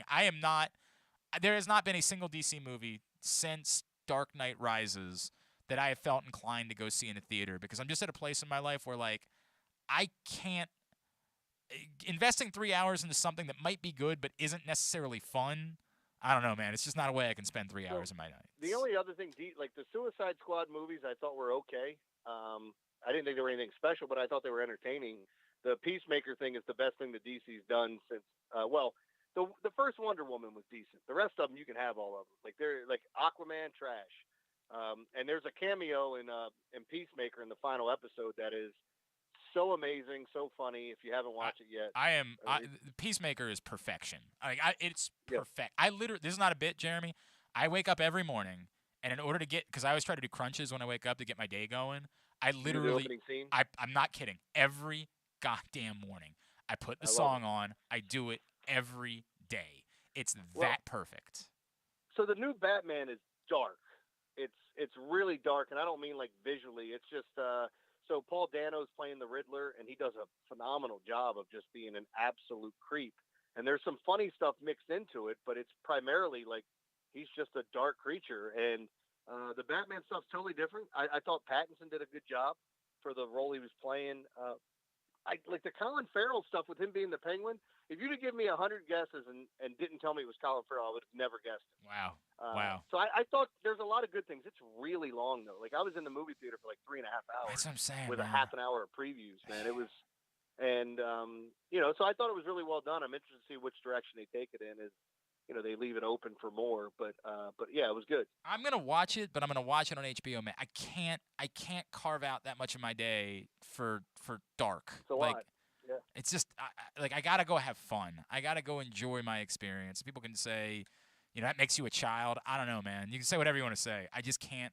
I can't invest that much time into something so dark. I think it was Barry Wood that first said it's a lot to someone. Yeah. And he was right. Yeah. It is. Yep. It's a lot. It's a lot. All right. At Jeremy Conn 1057. Hey, you were a net positive for me yesterday. I didn't cool you off. And I didn't. No, and I'm mad because I won the game that you wanted me to lose. Yep. And then I got snake bit on two other ones. I lost Utah by a half a point. And I have no idea how the Memphis game didn't go over the total down the stretch. They just couldn't make a bucket. But it was a net positive. So bad news for you. I'm gonna keep riding. For a little while. I'm back on the wagon with you and your picks. Yeah, I've had a bunch of winning days in a row, so hopefully we keep it going today. Today's kind of a lighter day and some ugly NBA games, but I like the big favorites tonight. And who was it? It was Miami and Minnesota. And you can find his picks, PressBoxOnline.com every day. Jeremy Conn, appreciate you, my friend. We'll talk to you next Monday, all right? Always, man. Thanks. Jeremy Conn, 1057 The Fan, the Big Bad Morning Show, and his picks every day at PressBoxOnline.com. And again, the only one I didn't pick, and I've said this before, although ironically, I didn't play the Suns yesterday because he picked the Bucks to cover, and I was like, I don't want to. If I sit down and watch the game, I don't want to take the joy out of it. I've said this all the time. I hate betting against the teams that I root for because it takes the joy out of the end of the game scenario, right? And so I did, however, because he picked Michigan State to cover, I did bet that one.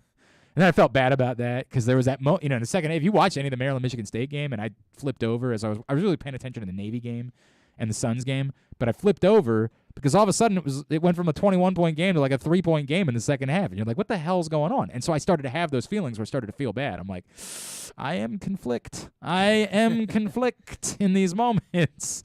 Ultimately, the pick ended up being right, and Michigan State did cover as they won by 10. Yeah. But I don't. That's why I don't like doing it. I don't like betting against a team that I root for because I don't like having those feelings late in the game when that team has a chance to win or do something dramatic. There's nothing worse than when they don't cover and don't win either. Like that if you bet Michigan State 6.5 and they win by 5, it's just the most empty feeling you could ever possibly have. Where you're like, you've done nothing for me. But yeah, I don't like doing that. So I did bet against Maryland. I didn't bet against the Suns. I should have bet against both because both the Bucks and Michigan State ended up covering. But still, for the day, it was a net positive betting with Jeremy yesterday, so I will do it again today.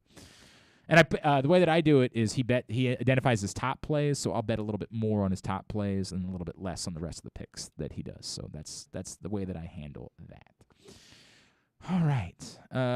Quick reminder that if you want to guarantee your spot for the NCAA tournament in the FanDuel Sportsbook at Live Casino and Hotel, you should email events@sportssocialmd.com. Which day do you want to be there? Do you want to spend all of Thursday, all of Friday? You need to email them and say, hey, we're coming. We're camping out. We're living in the FanDuel Sportsbook at Live Casino Hotel for the first couple days of the tournament to make our bets, win some money, have some fun, but make sure they've got a spot reserved for you. So email them right now, events@sportssocialmd.com, and they'll make sure they've got it covered for you. There is no better place to be. It's going to be a glorious few days. At some point during that first weekend, I will be out at Live Casino and Hotel, and I can tell you that at some point this weekend, I believe I can tell you it's going to be Sunday for the selection show, I'll be hanging out in the FanDuel Sportsbook at Live Casino and Hotel, and I think we got a special guest who's going to be joining me as well. So a lot of fun, looking forward to it. No better place to be than the FanDuel Sportsbook at Live Casino and Hotel for big events like this. Quickly from Ron. Not Ron in Owings Mills, though, a different Ron. Ron says, Glenn, to your point about Lamar Jackson, it's interesting and it's compelling because I don't feel like anybody really knows what's going to end up happening. You say it's most likely that ultimately at the end. Yeah, Ron, I guess I'm saying it's most likely, but I'm not trying to base that on anything other than speculation. I've got no information about how this is going to go one way or the other. So I do think that's important. I'm speculating that it's most likely that ultimately they just skip ahead and get it done at whatever number it is. You made a point about him trying to break the system. Again, I'm not making that point. It's just been speculated by some that he might be trying to break the system. I want to be very clear about that. You made a point about him trying to break the system. Ultimately, what would that look like? How would a player break the system?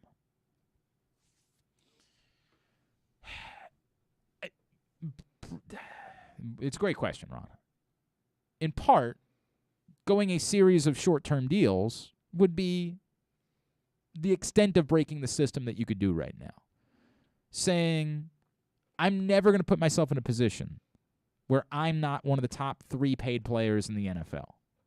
You want to have me every time the numbers change? We're going right back to work. And the truth is, you can do that even if you have a long-term deal, because you can do like what they did with Patrick Mahomes, where you can put these sort of situations in place where the team and player can revisit the deal a few years down the road. And if everybody's happy, they're going to be happy to make you that type of paid player. That's why it doesn't make sense. None of this makes sense that it would involve the franchise tag. If you're trying to complain about the franchise tag, if that's what you're trying to break, is the end of the franchise tag, and players have complained about the franchise tag, it is unfair to players. Let's be abundantly clear about that. It gets them further away from hitting the open market to no fault of their own, only for the fault of playing well. So if what you're trying to do is, on behalf of all players, break the franchise tag, I don't know. flat out refusing to re-sign with the team that drafted you and saying it's not fair that the system allows a benefit to the player that the team that drafted you? I guess, but if the team that drafted you is offering you the best offer, why wouldn't you just want to have the best offer? I don't know how you break that outside of, again, CBA negotiations, and they didn't break it in CBA negotiations. So I am at kind of a loss there. We'll come back in. We'll get a tidbit. We'll get tubular. Oh, Brian Powell's going to set up we're going to do another bracket contest this year. We're going to do a charity bracket contest the way that we did with the bowl picks. I'll work on that this week, Brian. I will work on a strategy for that. We'll come back in. Tidbit, tubular, wrap it up. It's Glenn Clark Radio. Sports fans, the wait is over. The all-new FanDuel Sportsbook is now open at Live Casino and Hotel in Hanover, Maryland. This is your chance to win big right in your own backyard. Bet on every sport with self-service kiosks and watch all of the action from the best seat in the house. Make every moment more at the all-new FanDuel Sportsbook at Live Casino and Hotel in Hanover. Please play responsibly. Gambling problem? Please call 1-800-GAMBLER or visit mdgamblinghelp.org. That first sip. That first bite. Start your day off right with a delicious breakfast at Royal Farms. Choose from a fantastic selection of fresh Royal Farms breakfast sandwiches and top it off with a rich hot cup of the freshest coffee in the world. At Royal Farms, breakfast is available day and night. It's the freshest breakfast in the world. Real fresh, real fast. Royal Farms. Gambling can be a fun and entertaining experience, but there are risks involved. If you're planning on betting on the game at the casino or on your phone or computer, know your limit, stay within it. Set a budget and a time to stop. Remember, gambling isn't a financial solution, and it doesn't mix well with alcohol or drugs. Know the risks and have a plan before you begin gambling. For free and confidential services, call 1-800-GAMBLER 24/7 or go to helpmygamblingproblem.org. Glory Days Grill's St. Patrick's menu is now in full swing, and it's their most popular seasonal menu all year. New in 2022 are their smoky thigh wings with Guinness grilling sauce, a house-made Guinness barbecue sauce. Fan favorites also include their corned beef and cabbage, the shepherd's pie with Guinness braised ground beef, the Glory Days Reuben, and the Rachel. Enjoy a pint of Guinness or Guinness Baltimore Blonde. The St. Patrick's menu is available for the whole month of March. Come in for great food, cold beer, and basketball. Find out more about Glory Days Grill and get your order in online at glorydaysgrill.com. The newest edition of Press Box is available now. On the cover, we celebrate the 20th anniversary of Maryland men's basketball's 2002 NCAA Tournament Championship, as Gary Williams reflects on how the program rose from the ashes of NCAA sanctions to the pinnacle of the sport, and why his perspective of the title run has changed now 2 decades later. Plus, Juan Dixon, Lonnie Baxter, and the rest of the team relive the moments that ultimately led them to cutting down the nets in Atlanta. Press Box is available for free at over 500 area locations, including 60 Royal Farms stores. And you can always find the entire edition, as well as the best daily coverage of the Orioles, Ravens, and Terps at PressBoxOnline.com. The Toyota Tacoma comes in a wide range of models and trim lines. You can choose the perfect Toyota to reflect your unique personality and driving habits. Check out buyatoyota.com for deals on new Tacomas from your local Toyota dealer today. If you miss anything, don't forget that you can find whole shows later on Spotify, Apple, or Amazon Podcasts. It's Glenn Clark Radio. Yeah, Paul brought up during the break. Yes, there has been a pitch clock rule in baseball. That's, what the players have conceded is essentially that there are going to be penalties now moving forward. They're not really conceding on the rule. The rule has existed. It's just that it's not been enforced. But we've seen the clocks are there in the stadiums. They exist. And I compare it to the kind of the serve clock rule in tennis, which is very rarely enforced because essentially it's more like a suggestion. We're going to put the clock here, and we're just telling you not to be egregious. As long as you're not egregious, we're not going to call you for serving a second or two late. Just don't be egregious. And I sense that's what the pitch clock thing has been in baseball. Like, as long as you're not being egregious with it, there's not going to be a problem. Well, nobody's really been all that egregious, so there hasn't been a problem. Now we're getting to a point where, no, we need to zero in on making the games be quicker. We can't have the games go on forever. We don't want 4-hour baseball games that are starting at 7:30 on a weeknight. That's not good for the sport. We want to move it along. So I don't really have a problem with that one either, to be honest with you. To your point, Paul, 12 seconds does seem like pretty quick. It seems quick. There's no doubt about it, but it's what it is. Andrew wanted to know how I feel about Kirk Herbstreit. So, yeah, if you missed it, Peter King reported this morning that apparently Kirk Herbstreit is going to do the Thursday night game of the week for Amazon moving forward. I have no, I like Kirk Herbstreit as much as the next guy. I think I think Kirk Herbstreit is the definition of safe and fine when it comes to football. He is good at what he does. He's not special. He doesn't bring something to the game that's so overwhelming. He's not entertaining, but he's very safe because he does a good job. He has no NFL cachet, but he's done a good job calling a couple of NFL games he's been given the last couple of years. He's certainly not embarrassed himself.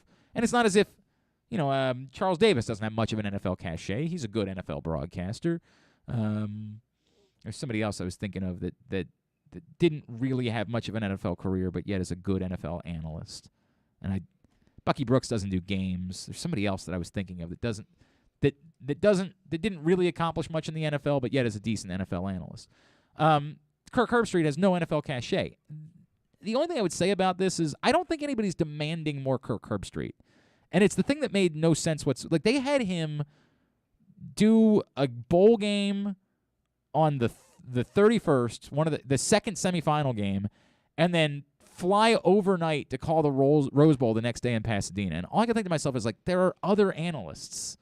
Somebody else could do the game. We as a country are not going to turn off the Rose Bowl because Kirk Herbstreit isn't calling it. They are convinced they need as much Kirk Herbstreit. The sport of football has for some reason convinced themselves that Kirk Herbstreit is the answer to every question. And there is not an adoring fan base that's demanding that. Nobody is sitting around and saying, we need more Kirk Herbstreit. We all like him. He's fine. He's quite fine at what he does. But it's just more and more. He's got to do game day, and he's got to do the Saturday night game, and now he's got to do a Thursday night game. Like more. And I don't know where that's coming from. I do not know how. Him. I don't hate him by any stretch of the imagination. Can't knock the hustle. Get your money, man. I ain't telling you not to try. he's like, I don't get it either. I just, yeah, right? Like, guys, trust me. I don't know why everybody loves me, but they all want to hire me. People locally say that about me with play-by-play. They're like, hey, man, save some jobs for some other people. I'm like, bro, if they want to hire me, I'm going to let them hire me. Like, that's the way it's going to go. Not that I'm comparing myself to Kirk Herbstreit by any stretch of the imagination. Kirk Herbstreit of Baltimore. Yeah, I'm not making that abundantly clear. I am not Kirk Herbstreit. But I just don't get it. I think there are other analysts that either have a greater cachet or could present a level of entertainment that would have been more fascinating. One of the problems that undoubtedly the networks are coming into is that more and more wealthy players have no interest in traveling around the country all year. It's why ESPN can get the Mannings to sit in their living rooms and have a camera on them during Monday Night Football games, but can't get them to do the work that's necessary in order to actually be the analysts on the broadcast. Because then you got to travel in on a Saturday, and you got to do meetings with the teams, and you got to do meetings with your production crew and all of those things. And ESPN has figured out that they're not interested in that. But a lesser number to do less work, we'd be willing to do that. It's a bummer because it limits who it is that you can get. But I still come back to Kurt Warner is available. He's doing Monday Night Football games on Westwood One. How is that not a better option? Why wouldn't you just hire him to be the Amazon guy on Thursday nights instead of going to Kirk Herbstreit? I must be missing something here. Aqib Talib has been wonderful doing games for Fox. Why would that not be a good way? I'm so confused as why the answer always has to be Kirk Herbstreit anymore.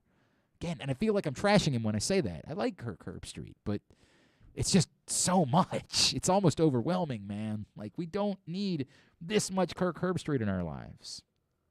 Oh, everybody thinks I'm going to hate Kirk Herbstreit now.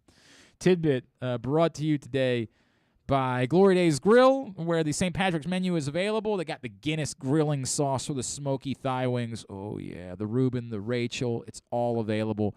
GloryDaysGrill.com is the website for you to get your order in and find out more.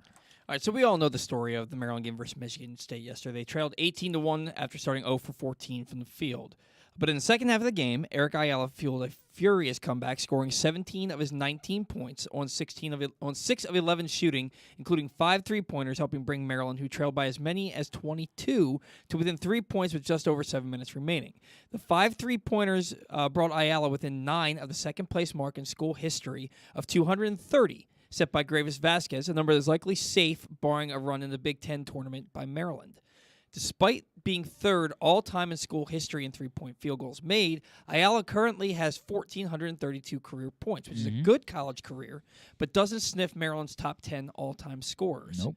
Who are the 5 players in Maryland history with over 2,000 points? Juan Dixon. He is number 1, 2,269. Gravis Vasquez. He is number 2, 2,171. I used to be able to do this in order.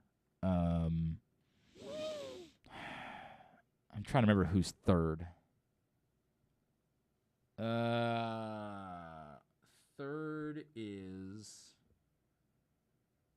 Len Bias, right? Len Bias, 2,146.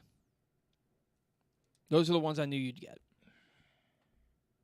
Well, I mean, I don't remember I know who the other two are. I just don't remember which one's fourth and which one's fifth. It's Adrian Branch and Albert King, and I can't remember who's fourth and who's fifth.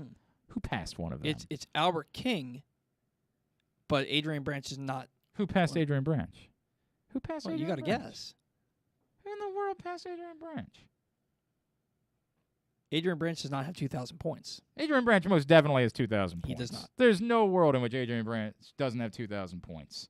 I'm about to say something that I'm going to regret. Adrian Branch, Maryland basketball stats. Adrian Branch finished with it's going to be egg on my face. Adrian Branch finished with, they have averages. Where are the actual points listed? Oh, 1988. You got to be kidding me. You got to effing be kidding me. It's not 2,000. That's a real technicality. So you got Albert King. He's fourth, 2,058. There's one more player. I could have sworn that it was Adrian Branch. So it's John Lucas. John Lucas, 2015. Got a lot of questions. I got a lot of Everything you know is wrong. I got a lot of questions about all of this. I got a lot of questions here. All right. Very good. Tubular, brought to you today by the Press Box Print Issue. Speaking of Maryland basketball, of course, it's not here for me to hold up, but if it were, I would tell you that it's got Gary Williams on the cover. Oh, I know where it is. It's got Gary Williams on the cover. We celebrate the 20th anniversary of Maryland's men's basketball national championship. And back in 2002, great conversation with Gary, and we caught up with the players about how it all happened. You can go pick it up for free at your neighborhood Royal Farms, any of the hundreds of locations around town where you find Pressbox, or read it all. PressBoxOnline.com. Here's what's coming up tonight, totally tubular-wise. Of course, as we pointed out, Delaware Towson, 6 o'clock from down in D.C. in the CAA semifinals. It's on CBS Sports Network. And then the winner of that one gets the winner of Charleston and Wilmington. That's tonight at 8:30 on CBS Sports Network. SoCon Championship, either Furman or Chattanooga's head of the tournament at 7 o'clock on ESPN. Either Louisiana or Georgia State is headed to the NCAA tournament as the Sun Belt title game is at 7 on ESPN2. The rest of the college basketball find at glennclarkradio.com. NBA TV, Warriors Nuggets at 9, ESPN Plus and Hulu. Maple Leafs Blue Jackets at 7. USA for Tottenham Hotspur and Everton at 3. WWE Monday Night Raw tonight at 8. Non-sports highlights?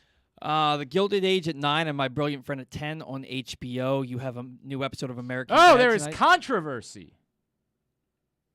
Dale points out that Maryland recognizes Adrian Branch as having scored 2,017 points.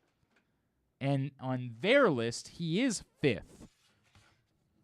That's from Dale. Maryland's official all-time scoring list recognizes Juan Dixon, Gravis Vasquez, Len Bias, Albert King, 1 through 4, and then Adrian Branch 5th at 2017, which is almost certainly why I thought that was the case over the years, is because I've seen it from them. There has to be a discrepancy about something.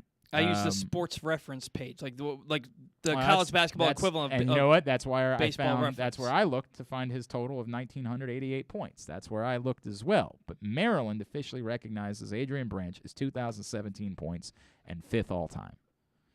I don't know the answer. I don't have time to deal. It's 12:29. We won't deal with it now, but at some point it will be something I would like to know about. I would like to know, yes. Secrets of Playboy. The point is, I was right. The point is, sort of. I was right. Kind of. Maryland is the one that matters. You think Sports Reference knows more than Maryland does about Maryland scores? A lot. I'm not saying they don't know a lot. I'm not saying that. Go ahead. The neighborhood at 8, Bob Hart's Abishola at 8:30 on CBS. The NCIS is at 9 and 10. Nothing else of interest. All right, very good. Go find it at glennclarkradio.com. Hey, quick reminder, know the risks, have a plan before you start gambling. For free and confidential services, call 1-800-GAMBLER or go to helpmygamblingproblem.org. Thanks today to Mike Bordick. Thanks also to Pete Gillen as well as Jeremy Conn. We'll get it all up in the greatest hits section of the Archives tab at glennclarkradio.com. Tomorrow on the program, of course, it's Tuesday, so we'll have Simply the Bets. Patrick Stevens will check in with us. Randy Mueller, former Saints and Dolphins GM, and we're going to talk to somebody from Navy basketball as they're in the Patriot League championship game. Nice. I believe a player is going to join us tomorrow morning as well as they get ready for Wednesday night against Colgate in the Patriot League title game. Thanks to everybody at PressBox, all of our great sponsors and partners, including Toyota, your local Toyota dealer, buyatoyota.com, Glory Days Grill, Underdog Fantasy Football, Live Casino and Hotel, as well as Royal Farms, Blue Line Canine, and more.